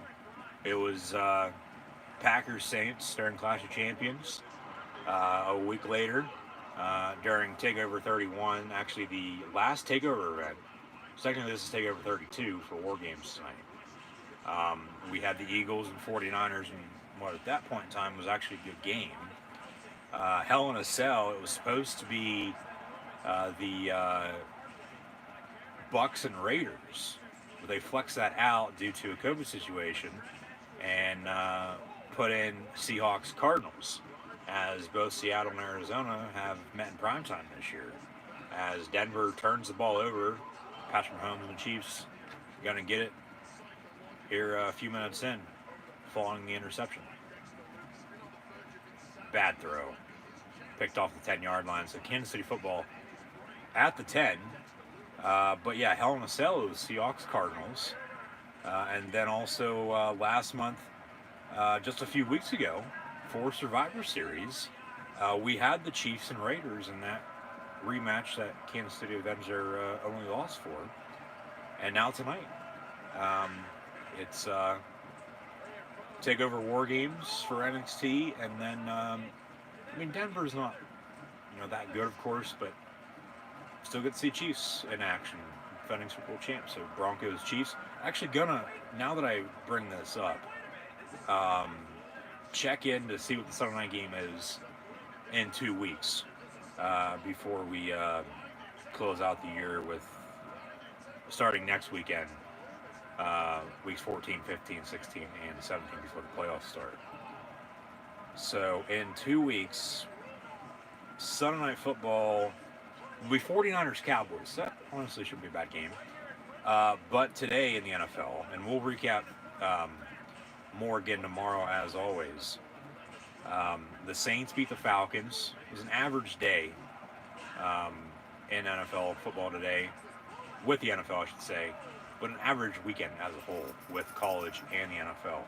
But the Saints beat the Falcons, the Lions beat the Bears, 21-16 your final in the ATL with New Orleans and Matt Ryan and the Falcons. Still no Drew Brees, but the New Orleans Saints with Taysom Hill still winning football games, still top spot in the NFC. So New Orleans 21-16 winners over Atlanta. The Lions beat the Bears by 4, 34-30. We got Dexter Loomis and Cameron Grimes continuing on in the strap match. The Browns and Titans 41-35. Baker Mayfield absolutely went off. The Dolphins beat the Bengals by 12, 19-17. Thought TakeOver WarGames came early today as they had a brawl at midfield. Also, the Vikings beat the Jags in overtime by 3, 27-24. Raiders on a Hail Mary beat the winless Jets 31-28. So the Jets still winless at 0-12. Still have, as of now, the top pick in next year's NFL draft. Colts beat the Texans to get back to their winning ways, 26-20. Rams ended up defeating the Cardinals, 38-28. Arizona sort of in a slump as of late. The Giants also beat the Seahawks, 17-12. It was 5-0 at halftime with a field goal and a safety in favor of Seattle, but 60-minute ball game. Second half, still need to play. The Giants came back and won by 5. Rams back in first place in the NFC West, as the Giants are in first place in the NFC East, with Washington still having to play tomorrow against Pittsburgh, who the Steelers are still the last unbeaten in the NFL. The Packers beat the Eagles 30-16, and then the Patriots, before they play the Rams this Thursday night, also in Los Angeles, so they'll be staying in LA for the week. They beat the Chargers. They shut them out 45-0, as Bill Belichick once again defeats a rookie quarterback. However, still to come this week in the NFL, Week 13, we got Washington and Pittsburgh tomorrow night, along with the Bills and 49ers. A Monday Night Football doubleheader before Cowboys-Ravens this upcoming Tuesday on Tuesday night. But yeah, the Sunday Night Football slate has been damn good, head-to-head with WWE pay-per-views here in the fall of 2020. So actually lucking out, as mentioned a little bit ago. So strap match still rolling on. Loomis with the strap just beating Cameron Grimes all to hell.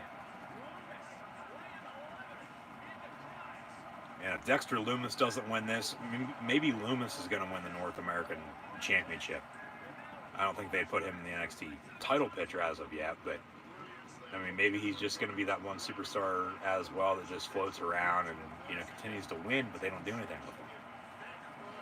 But I do honestly really like Dexter Lewis. He's probably one of my favorites in NXT right now. Aside, of course, from Adam Cole and Finn Balor and a few others. So.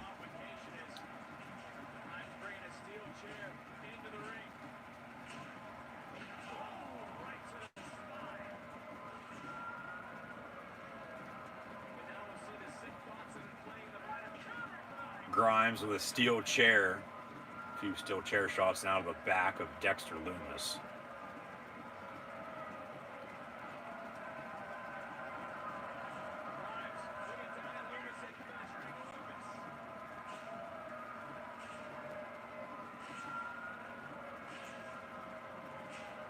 He's actually now going to sit down in the chair, still strapped into Loomis in this strap match. Trevor Lee, Cameron Grimes is funny, but they just haven't done anything with him. They just always have him lose. He's literally, NXT's version of Kurt Hawkins. You think about it. I can't honestly remember the last time he won a damn match. Kip up there after a power slam from Dexter Loomis, still strapped in. That was impressive. Big right hand, another right hand. Now they're trading them back and forth. Been a good night so far here with TakeOver WarGames. I've had a good 2.5, almost 3 matches once this, of course, wraps up and becomes official. And we still got a triple threat championship match along with the men's WarGames match, for God's sakes. Like, come on, give me a break. Like, yes, please. Like, keep it going. If only this, was this good all the time. At any level on any brand. Double, I don't know what the hell you'd call that. Cover 1, 2, and a kick out at 2.5. It looked like a double cross-body power slam, maybe? They're strapped in.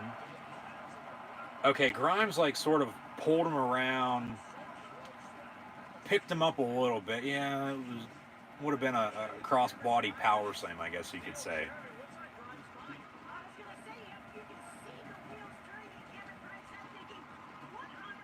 Grimes now with that strap right to the back of Dexter Loomis.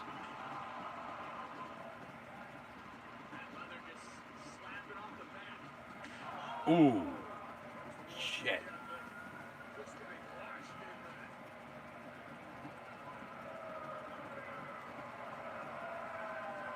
Loomis now sitting in the chair in the middle of the ring. Grimes from the corner, and then Loomis going to pick him up.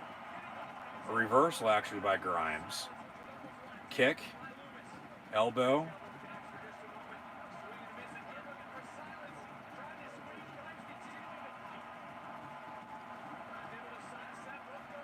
Grimes picks up Loomis, sets him down. Ooh.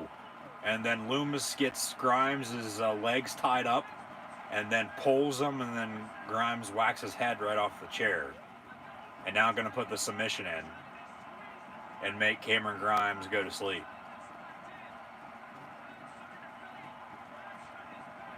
Grimes trying to unlock his hand from this strap. Cameron Grimes tapping out to Dexter Loomis. Dexter Loomis victorious here tonight against Cameron Grimes at NXT TakeOver WarGames. Dexter Loomis with another victim. Actually, the true victim is Cameron Grimes, of course. And everyone associated with him. Grimes loses once again. Dexter Loomis with the win. Hashtag WWE. Hashtag WWE NXT. Hashtag NXT TakeOver. As it is hashtag WarGames. Be sure to use those hashtags when you share on social media. Once again, thank you for tuning in and watching. Like, follow, and subscribe. Links in the description below. That thumbs up button. Share as well. Chat questions, comments, super chats, super stickers. Always greatly appreciated. Co-main event time coming up next with Leon Ruff, Johnny Gargano, and Damian Priest before tonight's main event, the men's WarGames match.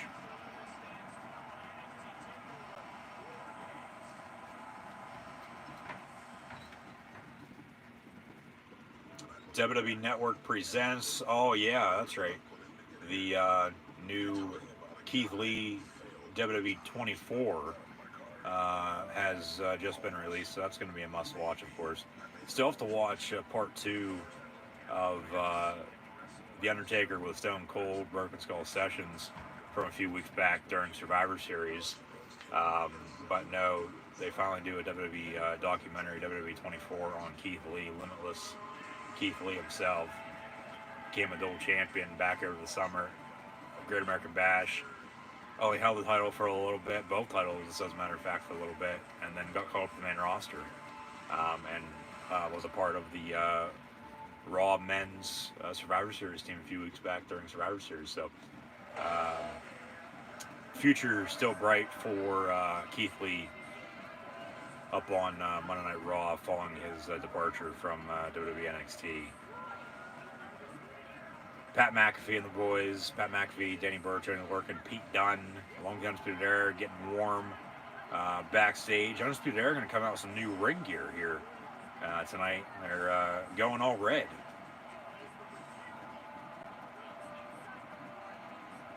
Camo and red. Undisputed Era forever. Oh, they got the play set on the announce table, showing that off. The NXT TakeOver WarGames play set for the figures.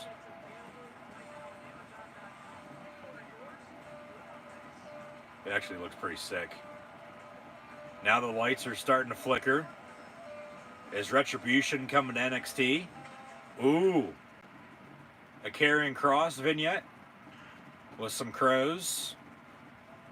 Giving AEW a run at their money for Sting now. Is Karrion Kross returning tonight? Is he returning right now? That's actually a buzzard more than a crow. But tick-tock. Tick-tock. This is for sure a sign Karrion Kross is going to return, as we're all going to fall and pray and behold Karrion Kross and Scarlett. They fade to black, cut that. So that's a sign, just a matter of when. Karrion Kross going to be returning to WWE. NXT, however, coming up next, an NXT North American Championship triple threat match with Leon Ruff as your current champion, defending against Johnny Gargano, who he defeated the title for, along with Damian Priest, who Gargano beat at Halloween Havoc for the championship title. So this title has changed hands, a few times over the past month or so. As we go back with this video package now to NXT Halloween Havoc, with Gargano winning the title, defeating Damian Priest, and then spinning the wheel himself, and then facing Leon Ruff, and Leon Ruff defeating Johnny Gargano, and then defeating him again, if I'm not mistaken, and retaining his championship. So you would think Gargano's going to get the title back along with Priest. I honestly don't think they'll have Ruff keep it, but you never know. I mean, maybe they think he's one of the next big things moving forward. But I just feel like he's getting the push. ACH or Jordan Miles would have been getting here in NXT at this point in time right now. But of course, he left the company, no longer with the WWE by any means. But yeah, Gargano beat Priest. Ruff beat Gargano. And now tonight, TakeOver WarGames, we get a triple threat with the three of them. Leon Ruff defending against Johnny Gargano and Damian Priest for the NXT North American Championship.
So another triple threat match for the NXT North American Championship.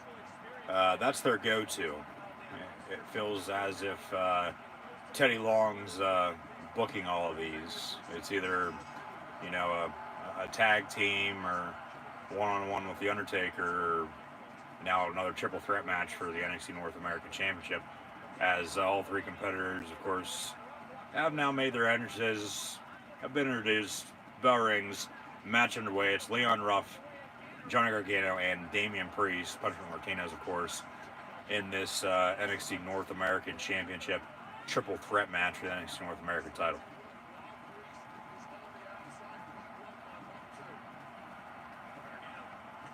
Nice chop there from Johnny Wrestling. Then a nice drop kick from him as well, taking out Priest ringside. So they're fighting in the near ring, the one nearest to the entrance ramp.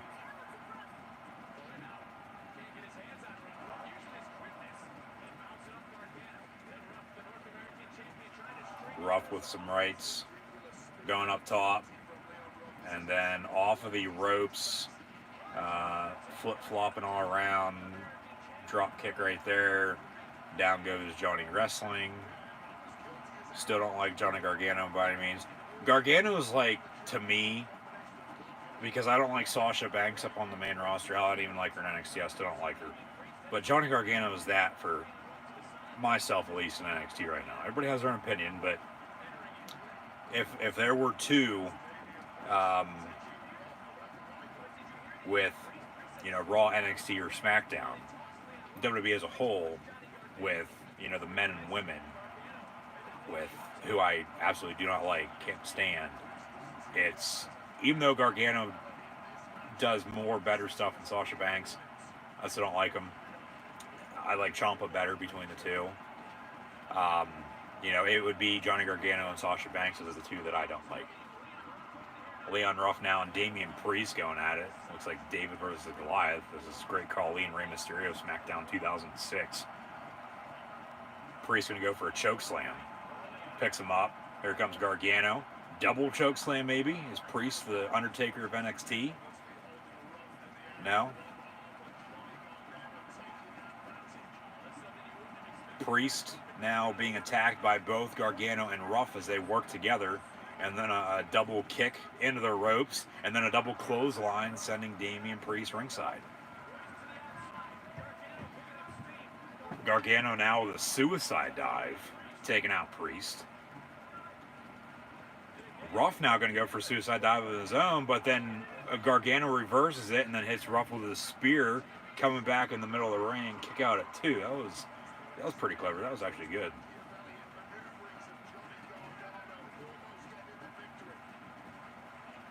Goes for a suicide dive. Tells Ruff to go for 1-2, but he's standing on the ring apron. Hey, I'll hit you with a spear when you're coming towards. Priest now from ringside, pulling Gargano out, and then hits him with a right and then a headbutt.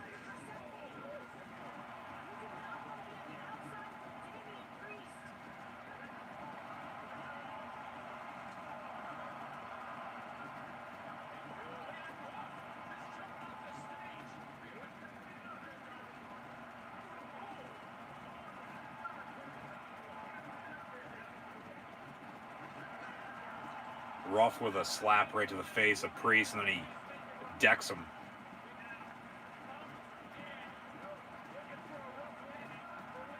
Priest now just threw Ruff into the makeshift plexiglass barricade that NXT has set up.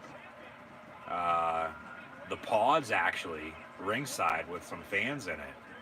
The plexiglass cage barricade that they have just through, of course, that was set up because it was near side. There are a few people standing there, but they're not fans. They're just there to make it look like it. Make it look like that they are fans. Of course, they're on the other side. Or sort of towards the back corner on the left side getting there at least of the entrance. But yeah, Priest just off the off of his shoulders actually picked up Ruff and threw him into the barricade. Now officials are going to have to drag him out and take him backstage, so he'll come out later. It's just a matter of when for the finish, and either retain his title, or hell, if he doesn't and one of these two picks up a pinfall, they're going to become the new champion. Big DDT there from Gargano to Priest off of the ramp that's actually in the air. It goes the whole way to the ring for WarGames here, as TNA had once a day, or AEW last year for Full Gear with the ramp level, as AEW has actually right now with a few steps as well. But Gargano telling Priest and Ruff that they're jokes. Gargano in control now with Ruff nowhere to be found. Just got taken out. Gargano back in the ring, going to go for another DDT on Priest. Priest catches him. Maybe a suplex here. No. Right hand. So they're going to fight back in the ring. Priest off the ropes, misses with the clothesline, and then hits with the kick on the reversal. Cover, 1, 2, kick out at 2.5.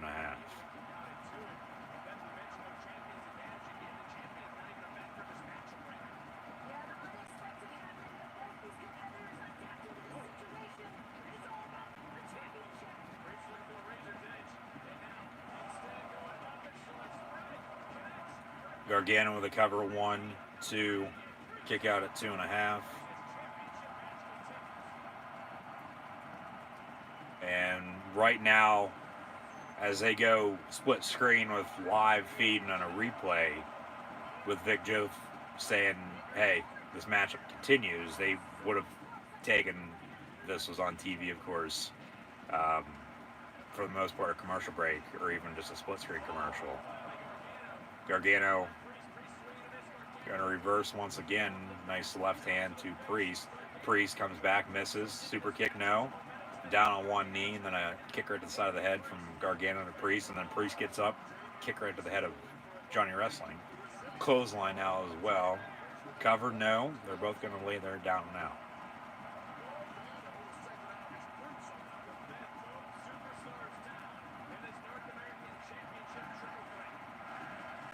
More NXT chants.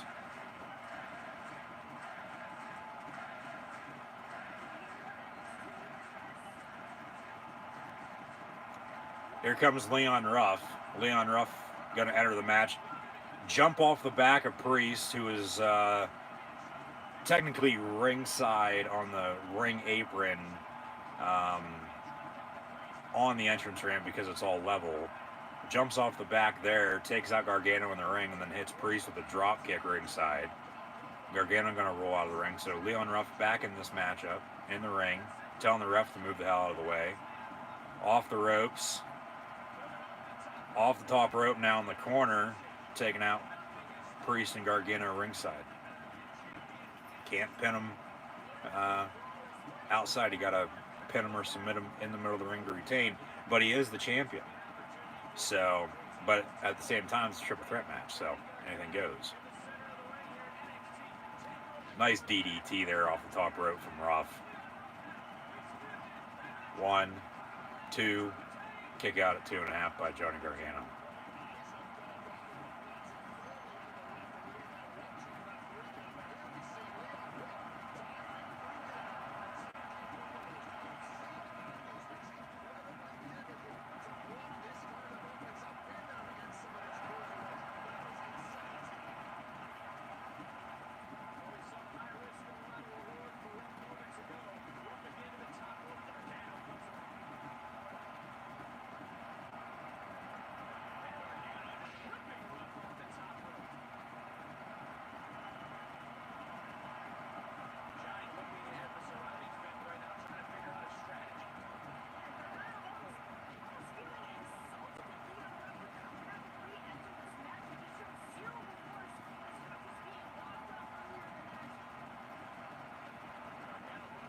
Big clothesline from Leon Ruff as he just got through into the ropes from Gargano, but then comes back with a big clothesline, another cover and kick out.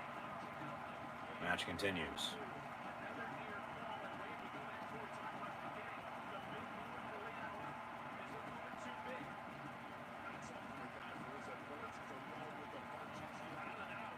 Priest now back in the ring, standing right in front of Ruff, who's going to jump off the top rope. Off the ropes, clothesline misses. Big boot. Here comes Johnny Gargano. Priest has both him and Ruff now. Slams them both down at the same time. Priest now in full control.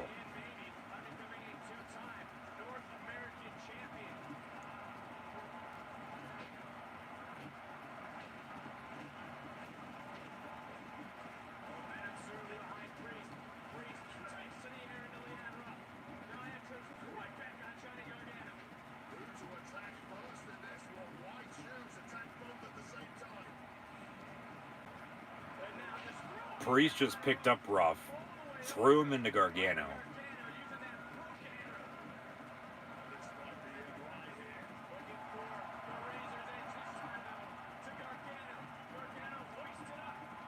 No.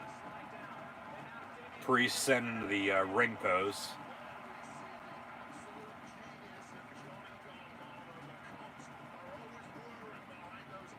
Good match. I mean, I don't think as good as what we saw with Thatcher and Ciampa, along with Dexter Lumis and Cameron Grimes, is just wrapped up. But we still got the men's WarGames match to go, so that'll be killer. But this match, for some reason, just your typical triple threat, it seems like.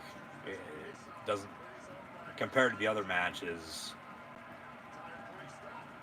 just doesn't feel as good, you know, as the others.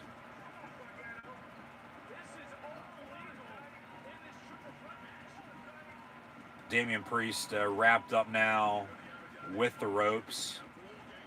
Can't move. Gargano going after Leon Ruff. I'm just, for some reason, not that intrigued with. I mean, it's not that bad average, but just not as good as the others. But, you know, regardless of the situation, you still got to go out and give it your all, which they are, but it's just not translating. It's just not adding up.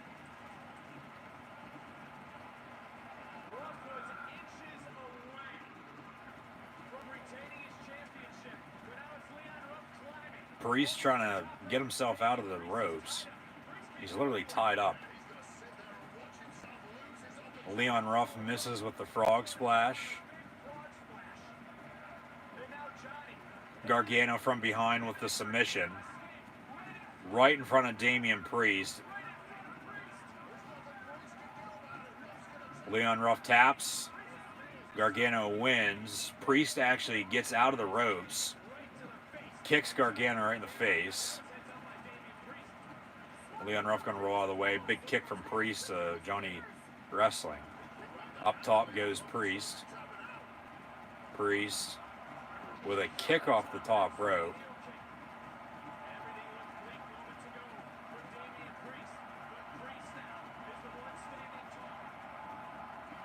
Priest going after Leon Ruff. Ruff moves out of the way in the corner, off the ropes. Clothesline to Priest, but he doesn't move an inch. Priest misses with a clothesline. Another clothesline from Ruff, but Priest doesn't move. Priest throws Ruff into the ropes, and then Gargano with a super kick. So it's down to Gargano and Priest here. Kick from Johnny Wrestling. Priest gonna pick him up, slam him down, cover, but there's Scream. Who the hell's this now? Now we got more. It's a triple threat, so anything goes. We got 3 superstars in Scream Mask, courtesy of credit to Johnny Gargano attacking Damian Priest. Hopefully their masks don't fall off like Mia Yim's did on Monday Night Raw. Priest just sent the one flying, hit the other with a clothesline in the middle of the ring. But now we got more from the other side. Big boot off of the ring apron. And then jumping over the top rope goes Damian Priest, taking a total of 6 screams out here in this triple threat match.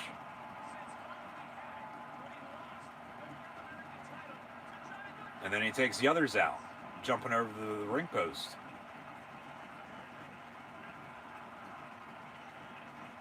So yeah, Gargano now a suicide dive. Priest catches him, slams him down on the ring apron. We're going to roll him back in the ring, but here comes Leon Ruff. Priest not back in the ring. Leon Ruff with a frog splash. Leon Ruff cover 1, 2, and then a kick out right at the last second with the breakup by Damian Priest. Wow. I mean, I understand the scream, you know, with the storyline. It goes back to Halloween Havoc and all that. You know, the Gargano way, the Gargano family. But, you know, Christmas is right around the corner, so why don't you have them dress up as Santa Claus, for God's sakes, and, you know, have Priest and, you know, the rest of NXT, whoever's up against Johnny Gargano, take out Santa Claus, for God's sakes. You know, I'm sure Philadelphia Eagle fans, you know, might be happy about that. Hell, they've thrown Santa some snow before, throwing snowballs at old St. Nick himself, because the Eagles were so bad. Hell, they benched Carson Wentz today in favor of Jalen Hurts in their loss against the Packers, and both Doug Peterson along with Carson Wentz might be on their way out of Philly. But yeah, have them with the holiday season. Hell, why don't you have them dress up with turkeys, for God's sakes, over the past few weeks? You know, then, you know, an elf or Santa Claus. I mean, Gargano can be the elf. He already was, you know, in the SmackDown debut, for God's sake, so it makes sense.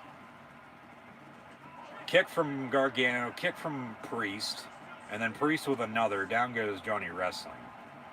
I don't know where Leon Ruff's at. I think he's in the opposite corner here, near side where the camera's at. You can't see him right now. We're going to have a quick roll up here by Gargano, I think. No, scream from behind with a bat of some sorts. Hitting Priest in the back, taking him out. So Gargano's going to win this. And then we'll hopefully find out who Scream is. Or are they going to unmask by any means tonight? A quick roll up. Here's Ruff from behind. No. Gargano with a super kick.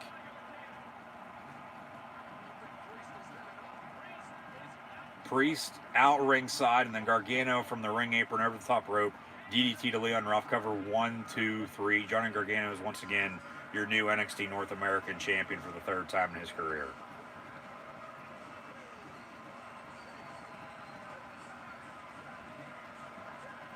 So the Gargano way, the Gargano family, 2 for 2 tonight via some help.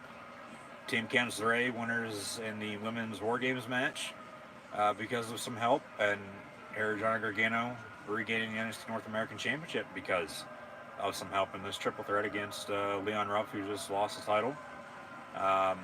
Good title run for him for the most part. We'll see what they do with him moving forward, and then also Damian Priest. So maybe Priest is going to be done with the North American title, and he'll move on up to the NXT Championship picture potentially, or even, you know, in a feud with someone else, unless they're going to, of course, bring him up to the main roster, which they won't be doing anytime soon by any means. So maybe he might be taking some time off. I don't know. But the 200th career NXT North American Championship triple threat match now officially in the books. It seems like they have one, you know, week in and week out. At least they did when, you know, Keith Lee and Dijak. Feel so bad for him and Mia Yim and everyone in part of Retribution except for Mustafa Ali. Even though they did, you know, tie everything up there, and, you know, Mustafa Ali ended up being, you know, the mystery hacker and the leader of Retribution. So, I mean, hell, Retribution's on the main event now. Like, they're hardly on Monday Night Raw anymore. After, you know, getting a little bit of a strong opening push that they got, they haven't done anything with them. And that goes back to booking. If only the booking was better and they weren't doing, you know, such stupid shit. Oh, it's such good shit. No, it's not. Sometimes it is, but 9 times out of 10, no. Austin Theory is one of the screams. All right, so it'll be Austin Theory and Johnny Gargano for the NXT North American title then. They'll turn on him. Or they'll team up and be a tag team. Hell, Theory was a part of Rollins and Murphy's faction there with Messiah and Disciple before, of course, he had his off the field, out of ring issues, and back down to NXT. They really haven't done anything with him since. course, Murphy turned on Rollins. Rollins took one for the team at Survivor Series, and he'll be away here for a little while. Could return next month at the Royal Rumble pay-per-view event. But yeah, Murphy turned on Rollins about a month ago now or so, and then a sacrifice to write him off of TV. 2020 with some light bulbs. Are we getting an NXT Christmas special?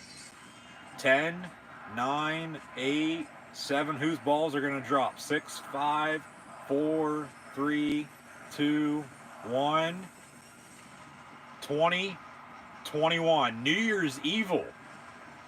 NXT on January the 6th, 2021, live on USA. So that'll be a AEW and NXT live reaction stream live right here on YouTube with New Year's Evil. No New Year's Revolution by any means. Maybe they'll do something on SmackDown for that matter with Christmas and New Year's on a Friday this year. Those both will probably be pre-taped, but that's going to be the next NXT, not main event, but the next big NXT event moving forward. Before I would think we'd have something Royal Rumble weekend or a few weeks later with a potential St. Valentine's Day Massacre event. NXT TakeOver St. Valentine's Day Massacre. That's a mouthful. Get used to hearing that potentially if they bring that back, as they've brought back a lot of other old pay-per-views as of late over the past few years. But now it's time for the main event of the evening. Maybe that's why I was thinking of that, or at least said it because that's what I was thinking. Because up next, the NXT TakeOver WarGames main event with the men's WarGames match. It'll be the Undisputed Era versus Pat McAfee and the Boys.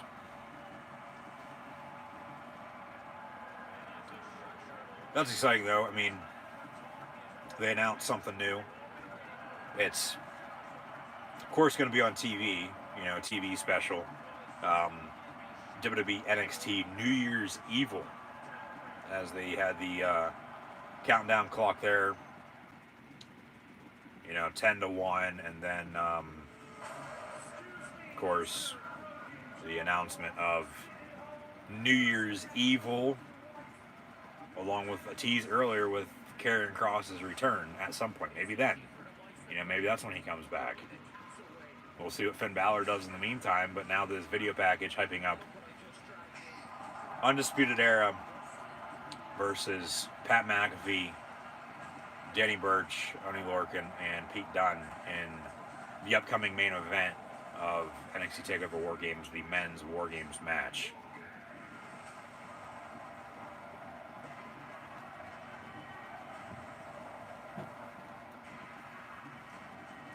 Hopefully this will be 10 times better than the women's. The women's was pretty good, but like I said earlier, I feel like the men's could be even better.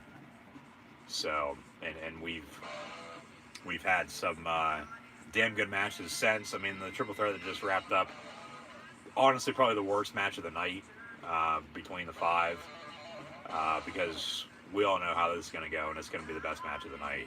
And then it'd be, probably a tie with Thatcher and Ciampa, along with Loomis and Grimes, women's WarGames, and then the triple threat that Johnny Gargano just recaptured the NXT North American Championship in. So video package here with McAfee cutting all his promos. He's damn good on the mic. The question is, as mentioned earlier, how good, once again, is he going to be in the ring as he was, TakeOver 30 SummerSlam weekend against Adam Cole in a singles match. He's not going to have to do as much, tonight, because he's got three damn good wrestlers by his side. But, the greatest four-man group in wrestling history, Pat McAfee and company, Pat McAfee and the Boys. Pat McAfee, of course, Pittsburgh, PA native, played at West Virginia, all-pro NFL punter for the Indianapolis Colts, retired a few years back, hosts the Pat McAfee Show. His history here, the feud with Adam Cole's going on 3 years now almost. after starting at an NXT house show in March of 2018, in between the two times that I saw NXT live, videos from professional wrestling events that I've seen live in living color, live in person, right here on the channel, so be sure to go check those out. But they finally had the match at TakeOver 30 back in August, after, of course, a few weeks before then, Cole appeared on the Pat McAfee show, caused a scene, and, of course, led to the match. McAfee's been on NXT TV a few times since. Damn good on the mic, but he showed out in the ring. How's he going to be once again tonight after a few month layoff? Is he going to be as good, if not better? Hopefully, I would think. He's been training, but you never know. But like I said, he's got three damn good wrestlers by his side, meaning he's not going to do or have to do as much work for that matter. So this is going to be War Games, our War Games main event now. Coming up past 9 o'clock here on the East Coast. NXT TakeOver WarGames with the Undisputed Era and Pat McAfee. With, once again, Danny Burch, Oney Lorcan, and Pete Dunne. I would think the Undisputed Era is going to win this. They show off the roles once again. It's going to be 1-on-1, 2-on-1, 2-on-2, 3-on-2, 3-on-3, 4-on-3, and then 4-on-4 until it gets to 4-on-4. That's when War Games officially begins, even though the cage has been lowered, locked in, they got the pyro going. Surprised something hasn't caught on fire yet. A lot of smoke. But this by far is going to be the best match of the evening, potentially the best match of the year in all of NXT, honestly. It would for sure be in the top 10, but now shock the system, as always, with Adam Cole, baby.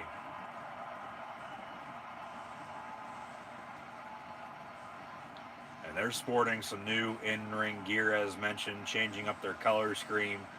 It's now camo and red. All red trunks, as the Undisputed Era back at full force, full strength, 100%. From left to right there, Bobby Fish, Adam Cole, Roderick Strong, and Kyle O'Reilly, and it looks like O'Reilly is going to get us started. He'll start off TakeOver WarGames here in this men's WarGames match against somebody from Pat McAfee's team here, whether it be McAfee himself or Danny Burch, Oney Lorcan, or Pete Dunne. It's probably going to be Pete Dunne, I'm thinking. McAfee and Cole won't come out until last. McAfee for sure not going to come out until last. He'll be the final entry in this match, just because one of the 8 competitors, he's not a wrestler, so, and nothing against him by any means, like, he's still damn good in the ring, but that's the thing, he's not going to have to do as much here tonight as what he did a few months back, which is a good thing, because he's still going to get a lot of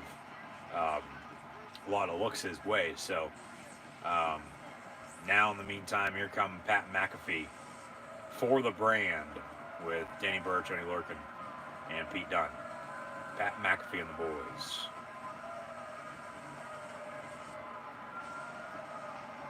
Entrance music is playing. Where the hell are they at?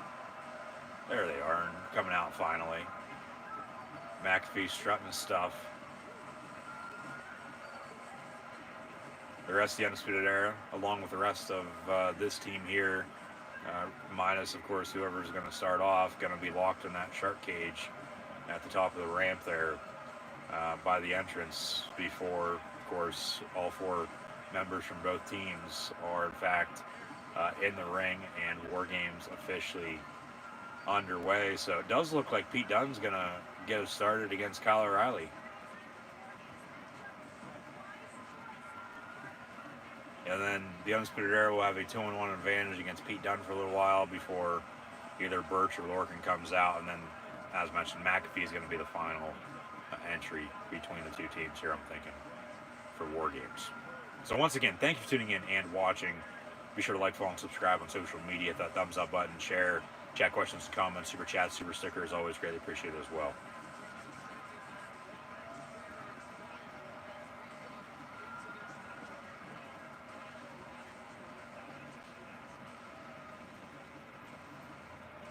The door's locked right now. Shut and locked, not chained in now. But the bell's going to ring. Match going to get underway here. WWE NXT TakeOver WarGames main event. They already got the countdown clock on under 5 minutes. So every 5 minutes, somebody's going to enter in this one compared to the 3 with the women. So this match will probably go on a little bit longer then. But it's Kyle O'Reilly for Team Undisputed Era versus Pete Dunne of Team Pat McAfee.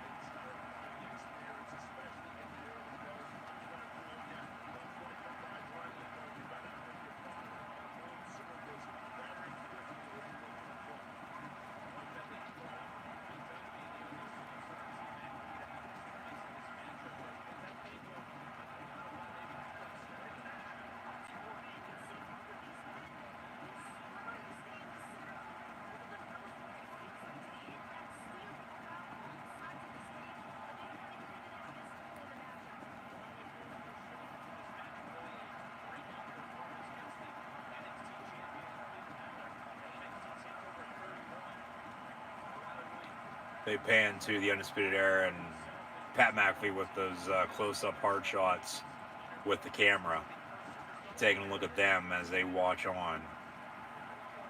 About 3.5 minutes here still before somebody from Undisputed Era will come out, giving them a 2-on-1 advantage in this WarGames match before, of course, officially we get to 4-on-4.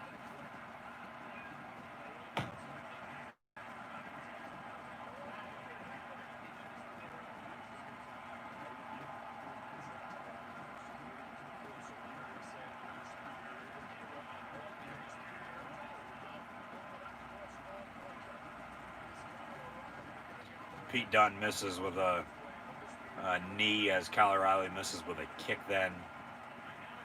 They're in the middle of the 2 rings. Under 3 here. They take the clock off, so they won't put that back up until there's 10 seconds, I bet.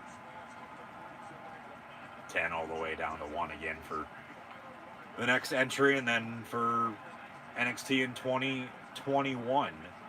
NXT New Year's Evil on January the 6th. So it'll be a Wednesday night head-to-head with All Elite Wrestling AEW Dynamite. Then I'll have live reactions, play-by-play. So that's actually a month from today.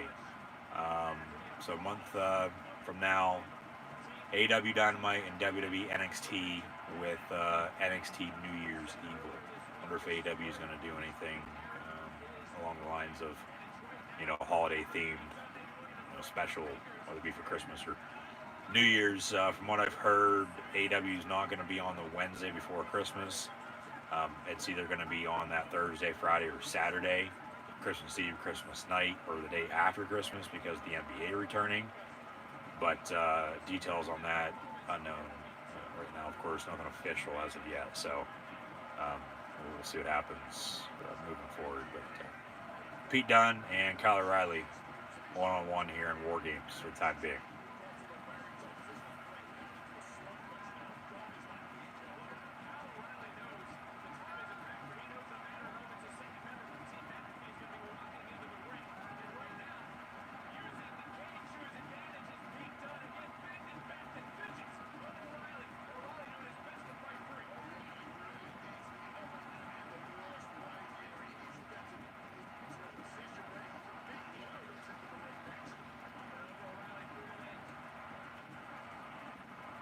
Pete Dunne with a quick roll-up. Not going to count by any means. There's no officials in the ring. Hits him with a kick to the side of the head. They're all ringside, but this match still isn't official as of yet because all 4 members aren't even in the ring yet. Of course, they'll let it play out. I'm sure they're going to give them a little bit more time now because I feel like it's been longer than 3 minutes since they took that clock off. So we'll have somebody else come out here in a matter of minutes or even seconds, hopefully. O'Reilly with a big knee.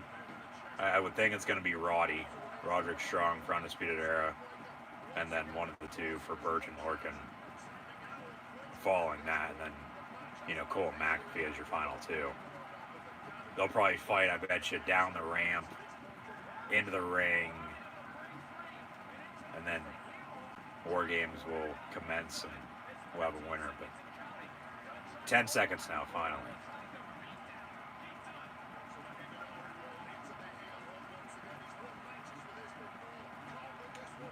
Who's coming out? Or actually, it's going to be somebody from Team Pat McAfee. All right, Team McAfee. Gonna send out Oni Lorcan of one half of the NXT Tag Team Champions. So actually, Team McAfee has a 2-1 advantage right now against Kyle O'Reilly, but O'Reilly can take it.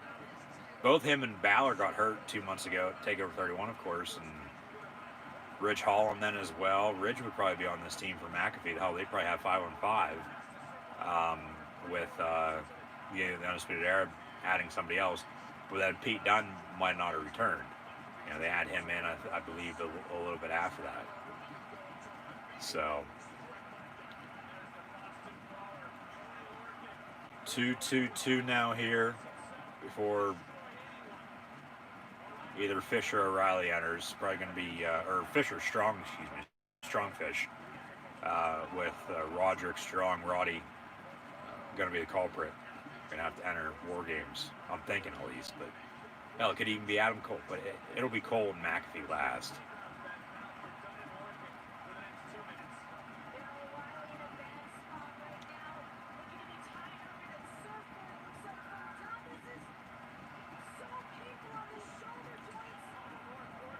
Oni Lorcan with a few chops to the chest of Kyle O'Reilly as Pete Dunne holds him down on the ground, and then a DDT.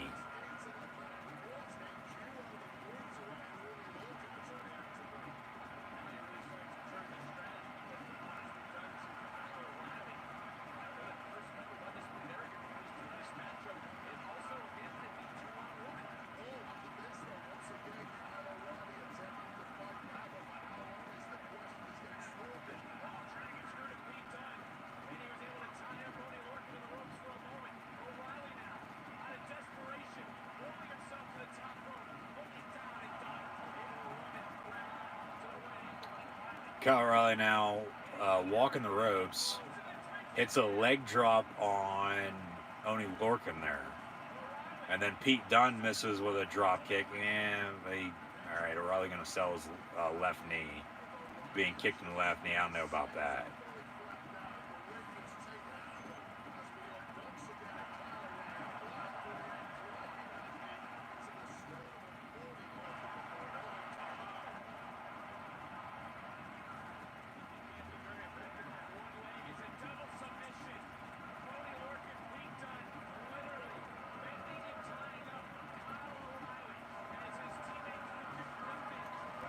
So they're letting this clock wind. They finally put it back up, but I feel like they're allowing a little bit more time in between what they've said they're going to put on the clock, as they normally probably would anyway. It's going to be Bobby Fish. So Red Dragon against Pete Dunne and Oni Lorcan. Now WarGames. Yeah, 2:55. All right, we're gonna time this. We're gonna time this.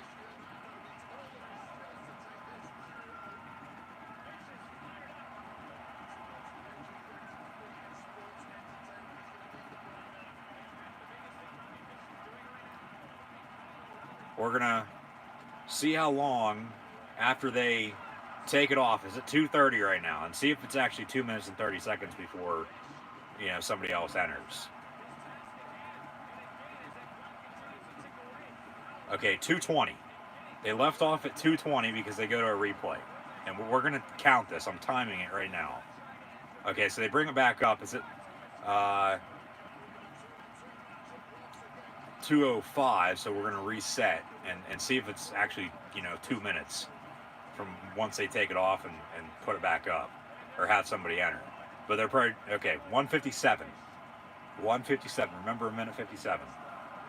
They take it off for good here. See if it's actually going to be a minute 57 from now until somebody else enters, because I feel like they're adding more time in between, which they probably are. I'm not going to be shocked, but I just want to see if it's actually true or not. Undisputed Era in full control now of Pete Dunne, Oni Lorcan down and out in the corner. Red Dragon with a double kick.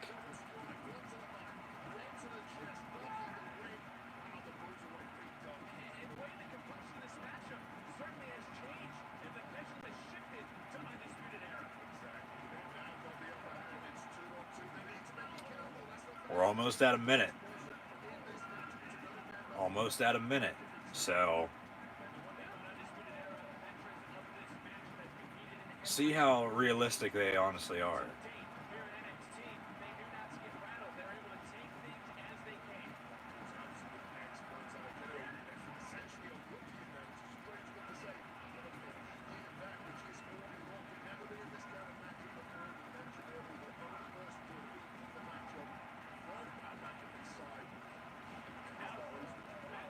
It's going to be close if, in fact, somebody's about to come out.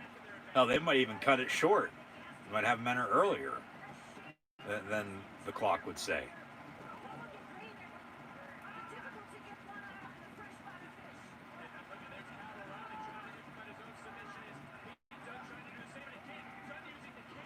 All right, they're at 15. It's right on time. All right. They're actually... All right. They're playing it straight. 3, 2, 1. Yeah.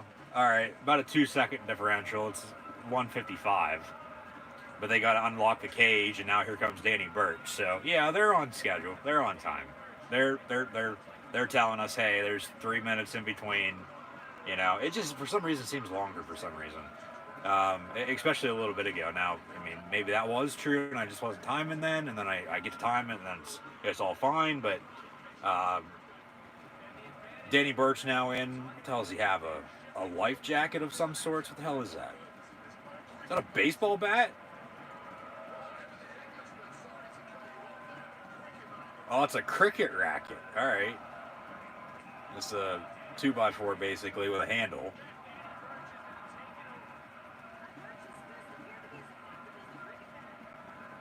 So now Team McAfee with the numbers at 3-2. Roderick Strong will enter next, and then Adam Cole and Pat McAfee. There's 2 cricket rackets now in the ring for Pete Dunne and Oney Lorcan there, with Danny Burch as well up against Red Dragon, Bobby Fish, and Kyle O'Reilly. 2:02 before Roderick Strong. Another 3 minutes before Pat McAfee, and then 3 minutes after that, Adam Cole, baby. And then WarGames officially will be a full go to the end, and for the most part, we'll go to 10 o'clock. We still got probably a half hour, I'm thinking, for this main event match. Yeah, Danny Burch tapping out, but, I mean, that doesn't do anything. Match's going to continue here. Not everyone's in the ring right now. So match still technically not official as of yet.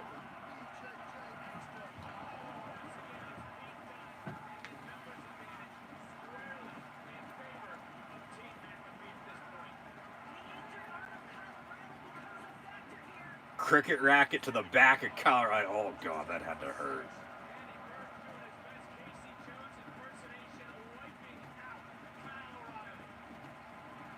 And then they're going to smack rackets.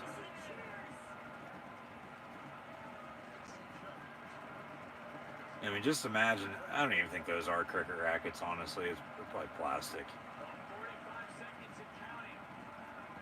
They look more like swords than anything. Like wooden swords.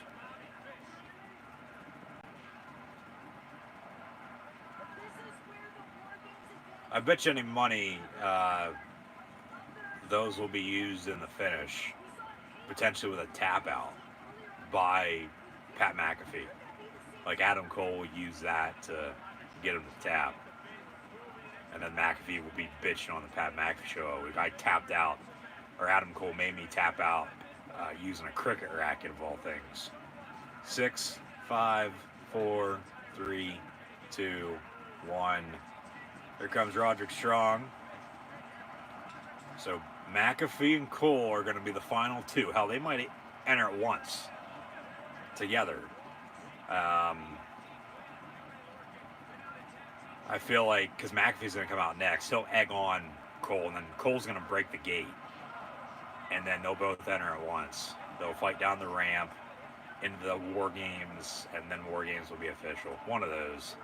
just to hype it up a little bit more. You know, something people want to see coming by any means. But I mean, honestly, too, I mean they could just have McAfee enter, and then Cole comes and saves the day, and the Undisputed Era wins. Undisputed Era going to win regardless, I think.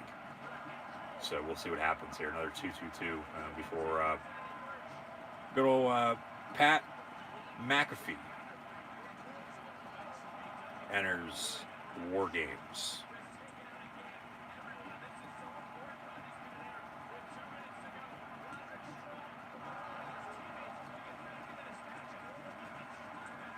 Roderick Strong in control. Advantage of Pete Dunne and Danny Burch and Oney Lorcan there.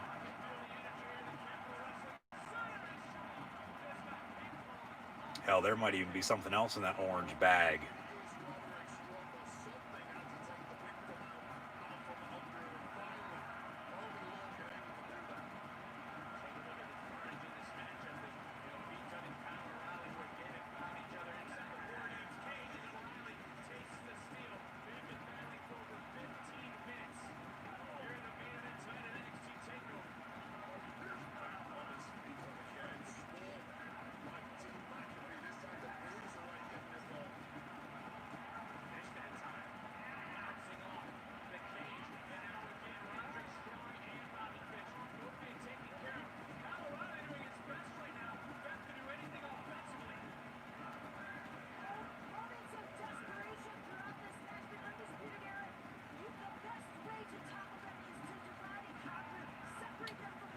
Kyle O'Reilly off the ropes, double clothesline on the takedown there from Danny Burch and Oney Lorcan.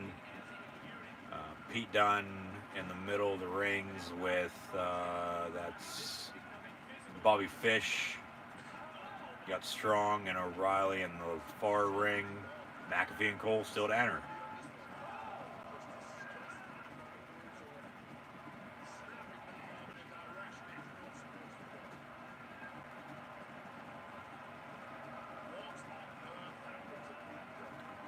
$15 seconds. 10. 5. 3, 2, 1. Here comes Pat McAfee. Pat McAfee points to Adam Cole, walks down the ramp. Gonna enter the ring. No, hold on a second. Got a thought. Gonna look underneath the ring for a weapon. What do we got? And I am the table. Pat McAfee with an Undisputed Era painted table. And this is for WarGames tonight. So, what? Cole's going to jump off the top of the cage through McAfee, who's laying on the table for the finish. Cover him 1, 2, 3. Another Undisputed Era themed table, and actually they have the Undisputed Era logo on them with the names of all 4 Undisputed Era members. So this is what Pat McAfee is doing to kill time. He grabs a steel chair as well. Gonna continue to look for the other 2 tables, I would think. Another steel chair though. There should be 4 tables with all 4 names of Undisputed Era members' names on it.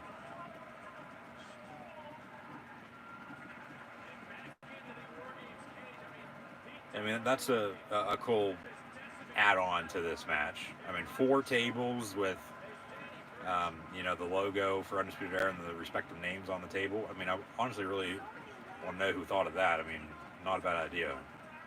There's Adam Cole. Save the best for last. So 4 Undisputed Era tables now in the ring. And we still have Adam Cole to enter as Pat McAfee finally enters WarGames. Here we go. What does McAfee have? He's definitely going to go through a table. McAfee is. Cole's going to send him through a table. He'll jump off. That's exactly what's going to happen, I think, to finish it, to close it out for the finish. McAfee just sitting in the corner, not doing a damn thing. They actually set up the 1 table.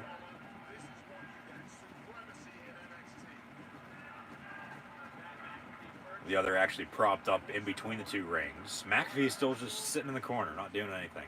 He's going to wait for Adam Cole because Cole's going to go after him.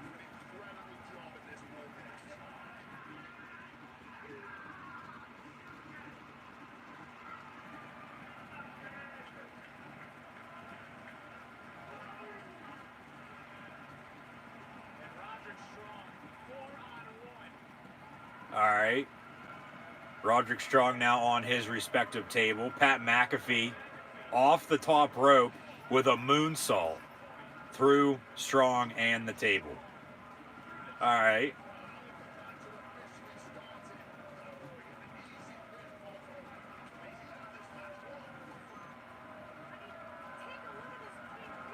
McAfee's like that hotshot kid in high school that you absolutely, just hate. But he's always getting into whatever business it is that he, whether he should be in it or not, okay, but, trying to make himself look tough for the women. 8 seconds, now 7, 6, 5, 4, 3, 2, 1. Here comes Adam Cole, baby. And the Undisputed Era is about to shock WarGames and shock the system. Cole gonna look underneath the ring. There's a fire extinguisher, steel chair. What else he got? All right, fire extinguisher from Adam Cole. Cocked and loaded to McAfee and the boys, who's standing right there at the entrance of WarGames. Cole now in with a steel chair.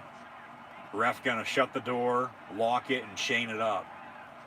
And WarGames has now officially begun. Adam Cole with a steel chair right to the back of Danny Burch and Lorcan, throws it at Pete Dunne, backstabber to him in the meantime. Yeah, Cole's gonna win this for Undisputed Era. Put himself in a position to be the new #1 contender for Finn Balor's NXT Championship, even with Karrion Kross potentially returning at some point down the line. We got McAfee in one ring, Adam Cole in the other, staring each other down. McAfee, hey, come on, let's go. 2 Pennsylvania kids. And the rivalry of is Sheets or Wawa better? We all know the real answer. It's Sheets.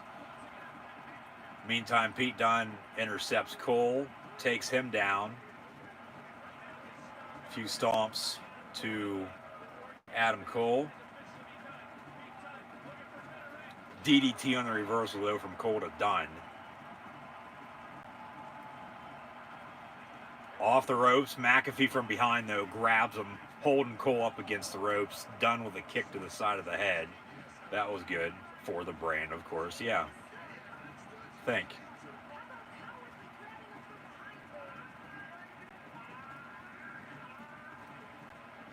Kyle O'Reilly from behind, steel chair to the back of Pete Dunne as he was working the hand of Adam Cole. McAfee doesn't know what to think. Kyle O'Reilly now staring him down. We got Undisputed Era themed tables and steel chairs in this match. All we need is ladders, and then we're on the road to TLC in a few weeks. Kyle O'Reilly telling Pat McAfee, hey, come on. Throw the steel chair down.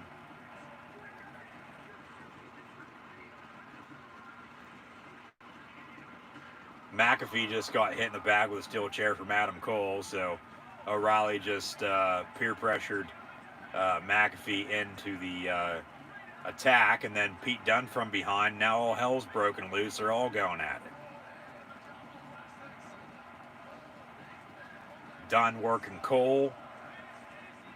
Fish working Danny Burch and Oney Lorcan. The other working Roderick Strong, as O'Reilly and McAfee are going at it. NXT chants from the crowd.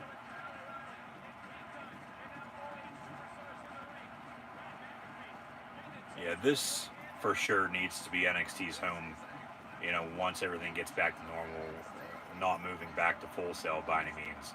NXT is just that, darker, edgier side of the WWE, of all professional wrestling as a whole, as a matter of fact, too, honestly, with AEW.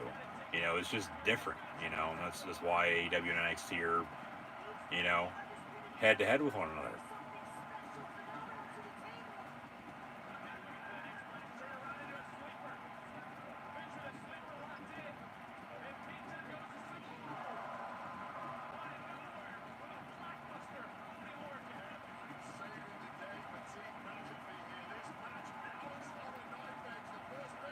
Kick to the head and then a knee from O'Reilly and Fish.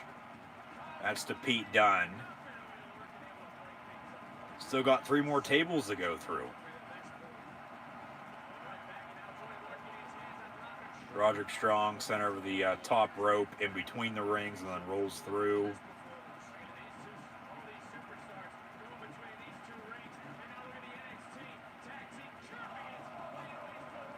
Danny Burch and Oney Lorcan with a cover 1, 2, and then Bobby Fish with the breakup match continues here in tonight's WarGames main event.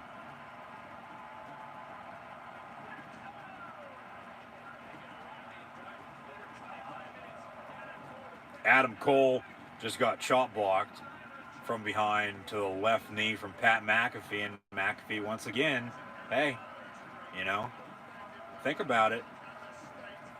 Smart.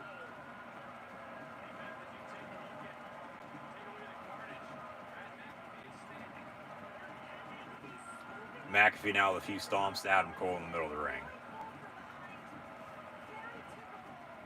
A woo.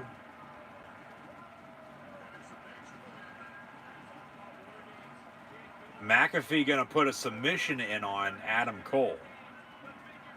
Ref checking in there, but we got some other action in the other ring now with all other competitors. Adam Cole taps out. McAfee wins.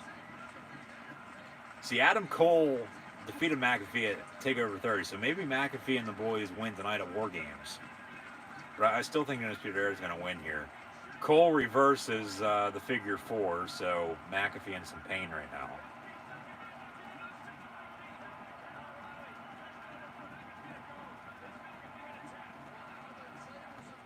McAfee taps. Adam Cole and the Undisputed Era win. Pete Dunne breaking it up. Big kick right to the side of Adam Cole's head.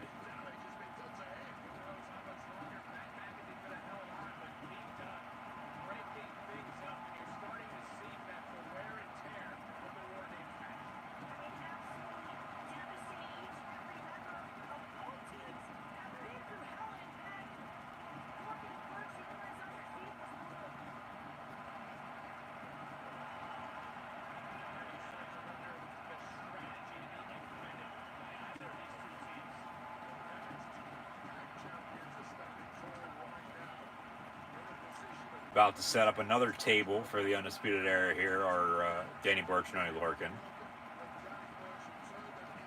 Where are they going to set this up at? In the middle of the ring? Middle of the 2 rings, excuse me. In between the ropes. No, they're going to take it over to the other ring, the far ring, near the announce table.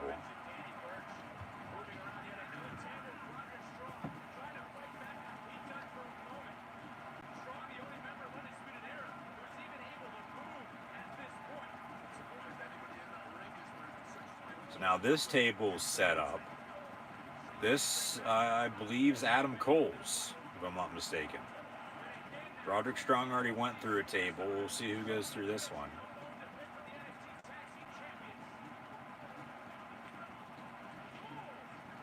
Couple takedowns there from the Undisputed Era.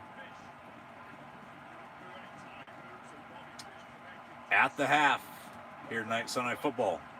Denver leads Kansas City 10-9. It's been a defensive field goal showdown in Kansas City with the Broncos and Chiefs. 10-9 Denver over Kansas City at the half once again. And hopefully you'll tune in tomorrow night and on Tuesday as well for more live reactions, play live right here on YouTube. NFL, Washington football team, Pittsburgh Steelers, along with the Dallas Cowboys and Baltimore Ravens.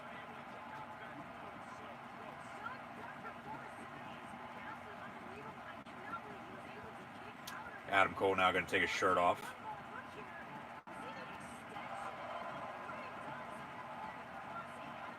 Had a cover there and then a kick out by Pete Dunne. Cole now actually going to set up one of the Undisputed Era tables. So we've seen kendo sticks, cricket rackets, steel chairs, ladders, tables, hammer too. I mean, list has gone on and on with everything used in these WarGames matches tonight. McAfee in the corner, Cole going up top with Pete Dunne. So maybe McAfee gets up here, goes over, picks up Adam Cole and power bombs him through the table, with Cole about to vertical superplex Pete Dunne off the top rope through a table. We got two tables actually set up, and they're going to hit a double vertical superplex through both tables here at the same time coming up in both rings is what's going to happen here. Undisputed Era, power slam, to Pete Dunne through Danny Burch, only lurking there through the table, but I am the table. The table does not break, so that had to hurt. And now the Undisputed Era has to continue to climb up top. And then now the table finally breaks after a frog splash crossbody from Roderick Strong, I do believe, there on top of Pete Dunne and Danny Burch, only lurking there. McAfee's still in the corner. He finally gets up, posing ring. Gets up, has Cole in position for a vertical superplex, or hell, even a moonsault here, whatever the hell he's going to do, through the table. No, Cole throws McAfee off through the table. Table almost didn't break. They must have like very sturdy tables tonight for these, unless the paint job is, adding a little bit more weight to it for some reason. I don't know why that would be, but McAfee just got pushed off the top rope by Adam Cole through the table. So they swerve us there a little bit. Don't do a vertical superplex through both tables and end up doing just a crossbody frog splash and then a push off with a power slam, I guess you could say, from Cole to McAfee. We just need a pinfall now, or even a submission. This is awesome, along with NXT Chance, those continuing on through this match.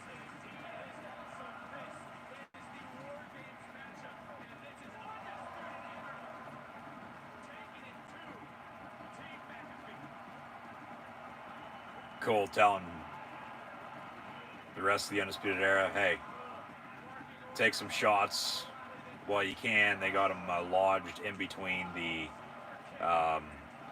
ropes and cage, super kick with some more shots. Yeah, they're just lining them up one after another. 3 elbows or right hands, and then 3 super kicks back to back to back from Adam Cole. So Pat McAfee is the only one left standing now in the other ring. 1-on-4 with him in the Undisputed Era. But McAfee had just went through a table, remember, so he's actually up on his feet. Hey, my back hurts a little bit. Like, let's cut this. I'm good to go. Like, all right, we're done. No, Undisputed Era gonna tombstone his way to McAfee. McAfee almost escaped. They bring him back down. So they're walking towards McAfee. He jumps up, brought back down. Now they're just going to town on him. As if McAfee was getting beat up in the dark alleyway here. McAfee off the cage. I'm sure he's having fun, no doubt about it. Hell, he was in Orlando all this past week. Getting ready for tonight. McAfee off the cage once again, thrown in from the Undisputed Era.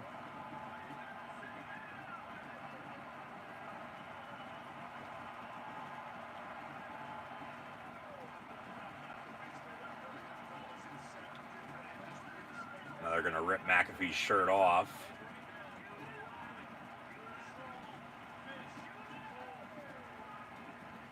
And Adam Cole, no, here comes Pete Dunne. Cole's going to go for a kick.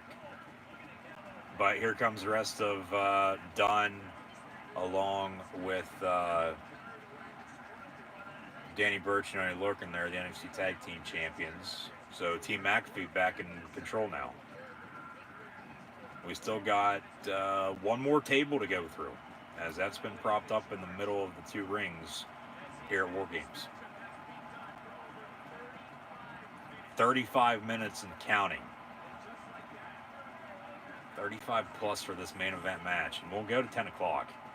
So we got some time remaining here. Probably another 5 minutes of in-ring action, and then they'll of course do their post-match finish, with the closing credits and all that to close it out here tonight. But hell, maybe even Karrion Kross returns at the end of this, and attacks everyone and lays them all out.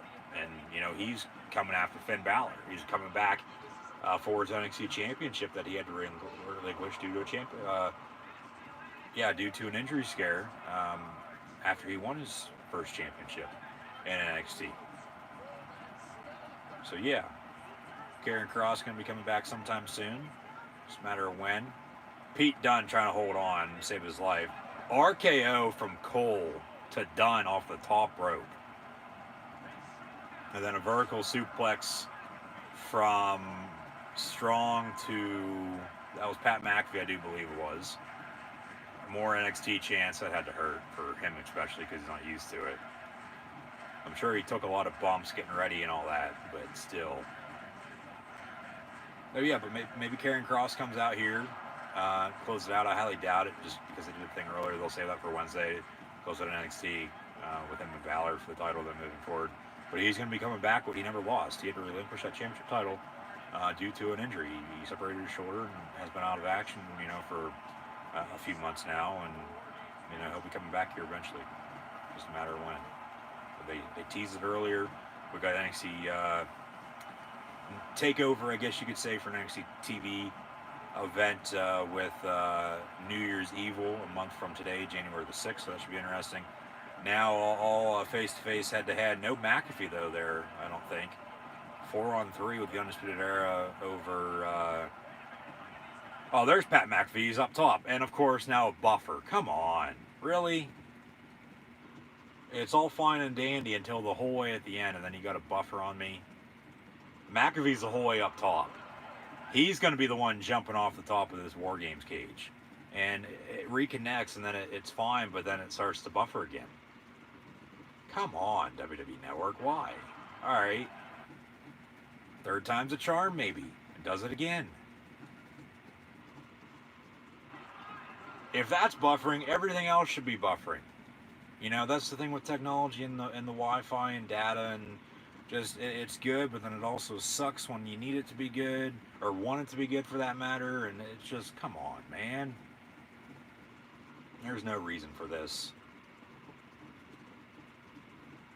Like, the WWE Network, for the most part, is pretty good with, not having any technical difficulties by any means with, buffering and, all that. But for some reason, here we are. And I'm going to miss the finish to this WarGames main event of all matches. You couldn't have done this earlier.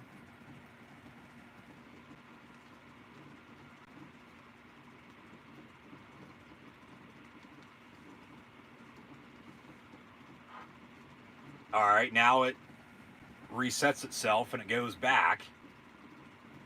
Goes back to the main homepage here on the WWE Network. So I don't know if anybody else watching TakeOver WarGames right now here tonight is having problems as well. But I'm gonna close this out and get back into it, and hopefully, we don't miss this finish here, because, well, as long as if the finish happens and they wrap it up, we should be good to go then to rewind it to, see what the finish was then at that point.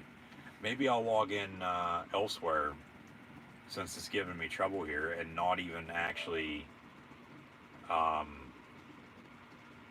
not even actually reloading.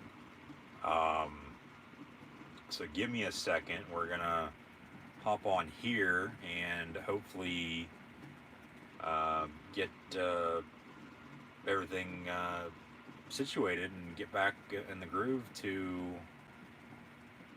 have the finish to this TakeOver WarGames main event. And I don't know if the WWE Network has crashed by any means or what, but it's not even loading here on this other end. Like, come on, dude. What the hell? Alright, at least the WWE Network logo popped up on what we've been watching on, of course, but it just still has the buffering. So if anybody is watching this live reaction stream as well in the meantime, thank you. Let me know in the comments below if, in fact, you're also having trouble with the WWE Network at this point in time. I don't know if I'm the only one or not, but, like, why now? You know, why not earlier? All right, now, you know, we're good to go back. Everything pops back up, but it's WWE 24 Keith Lee. And I feel like TakeOver would have just wrapped up because I can't even watch what's on live right now. It's on demand. It says recently added. Watch this Keith Lee 24 maybe, and if I can get it to live, and then, okay, watch live, and rewind it, get it back to where we left off, and, you know, we'll see this ending to WarGames. All right, this match actually still going on. All right, McAfee with a steel chair, so we don't need to rewind. Match isn't over yet. Now it's starting to buffer again. God damn it. Come on.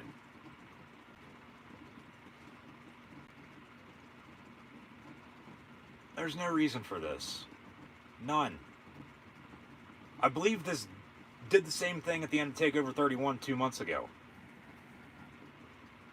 So NXT, you need to get your act straight, and I mean the WWE Network in general, and close the show out right, like you normally would, with no technical difficulties. Come on, this is bullshit. We're going to close it again and hope to get back in with nothing major happening other than the finish of the main event, for God's sakes. At least it's not a championship match and, you know, a championship switch with, you know, somebody becoming a champion, you know, for a first time or getting the title back or whatever the case may be. But yeah, now it's not even loading again, for God's sakes. Like, what the hell? Okay, there we go. It takes a second. I get that, you know, but still. And you gotta let it do its thing. You gotta let it load. That's just the thing with technology. It's good, but then it also sucks. But we want to know what the hell to do without it. So we'll get back to live here, hopefully, and not miss this. If so, we'll rewind.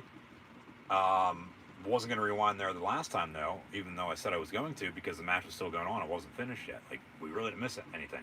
It was just McAfee, where we just left off again, and Adam Cole with a steel chair shot. All right, now a replay. This match is still on, still live. Adam Cole with the cover on Pat McAfee. Kick out at 2.5. You would think they're going to go home here in a second. It's 10 o'clock. McAfee on his knees in the middle of the ring. Cole exposing that right knee brace off the ropes. And then Danny Burch, Oney Lorcan push McAfee out of the way. They take the knee. And then Pete Dunne with a knee to Cole. And then Dunne gonna, with a steel chair, pick up Adam Cole and slam him down. And then Cole getting pinned. Strong kicks Dunne, throws him down. Danny Burch, Oney Lorcan with a steel chair, and then Undisputed Era, Red Dragon there with their move with the steel chair. Here comes Kyle O'Reilly with a knee off the top rope. Kyle O'Reilly with the cover. 1, 2, 3. Undisputed Era, your winners here tonight for NXT TakeOver WarGames. over Team Pat McAfee. Kyle O'Reilly with the pinfall over, I believe that was Pete Dunne, if I'm not mistaken. And okay, it buffers, but it really doesn't matter.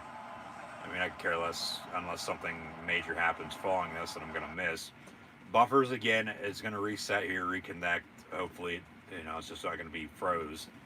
But they save Adam Cole. He doesn't, take the pin. He doesn't even pick up the pinfall win. It was Kyle O'Reilly. So they still have some high hopes for him, it looks like, moving forward. But Adam Cole's still Adam Cole. So Adam Cole, baby, for Pat McAfee and the boys, as the Undisputed Era are your NXT TakeOver WarGames winners here tonight in the main event of the evening. On the men's side, earlier we had Team Candice LeRae defeat Team Shotzi Blackheart in the women's WarGames match. Dexter Lumis along with Tommaso Ciampa over Cameron Grimes and Timothy Thatcher, respectively. Johnny Gargano, once again, your new NXT North American champion. And in the main event here that just wrapped up within a few seconds. Okay, we had a spear through the table that was propped up in between the two rings that I missed. It was Fish to someone other than Pat McAfee. Didn't catch that, but really didn't miss much with the buffering. But still, there's no reason for it. So, I mean, I get it happens, but in a time like this, like, come on. So, yeah, Undisputed Era, your winners in this main event WarGames match over Pat McAfee, Danny Burch, Oney Lorcan, and Pete Dunne, with Kyle O'Reilly picking up the pinfall for the Undisputed Era as they stand tall. Your NXT TakeOver WarGames winners. Adam Cole, Bobby Fish, Kyle O'Reilly, and Roderick Strong victorious over Team Pat McAfee here in the main event of WWE NXT TakeOver WarGames. Cole and the Undisputed Era celebrating, walking around. McAfee and company just laying in the rings, not knowing what to do. McAfee 0-2 now in the WWE. In a singles match and now in a WarGames match as well. So what's next for Pat McAfee moving forward? What is next for the brand? What's next for the former All-Pro punter in the world of pro wrestling? I don't think anytime soon moving forward, but eventually they could go back to it. But the Undisputed Era still running roughshod in NXT as the closing credits hit. The Undisputed Era, your winners once again over Team Pat McAfee here tonight in the main event of WWE NXT TakeOver WarGames. Thank you for tuning in and watching my live reactions. Play, that'll do it for myself, your host, Encyclopedia Sports, Cole and Luke 96 this evening. WWE 24 now, I do believe, for Keith Lee, if I'm not mistaken. Yes, this is exactly what it is, but I'll have to take a look at this a little bit later on the WWE Network. Hopefully you'll tune in 2 weeks' time for WWE Tables, Ladders, and Chairs, TLC, a week later than usual, with Christmas being on a Friday this year, towards the end of the month, of course, before the end of the year, to bring in the new year, and then move towards WWE NXT New Year's Evil 1 month from today. On TV, it'll be an NXT TakeOver TV special on USA Network, head-to-head with All Elite Wrestling, AEW Dynamite. But tonight, with Johnny Gargano recapturing the NXT North American Championship, Ciampa, along with Lumis, victorious as well. Team Candice LeRae, along with the Undisputed Era, now your winners here tonight at WWE NXT TakeOver WarGames in both respective WarGames matches. So once again, thank you for tuning in and watching. As always, I'm your host, Encyclopedia Sports, Cool Hand Luke 96. Be sure to like, follow, and subscribe on social media. The links in the description below. Hopefully we'll tune in tomorrow night and on Tuesday for some NFL live reactions, play with Washington and Pittsburgh, along with Dallas and Baltimore, the Redskins and Steelers, Cowboys and Ravens. Next week in college football, Michigan State and Penn State, along with some more NFL action as well, depending on the schedule, of course. But then in 2 weeks' time, WWE Tables, Ladders, and Chairs, TLC, to close out 2020. Hopefully everyone's staying safe and will continue to stay safe.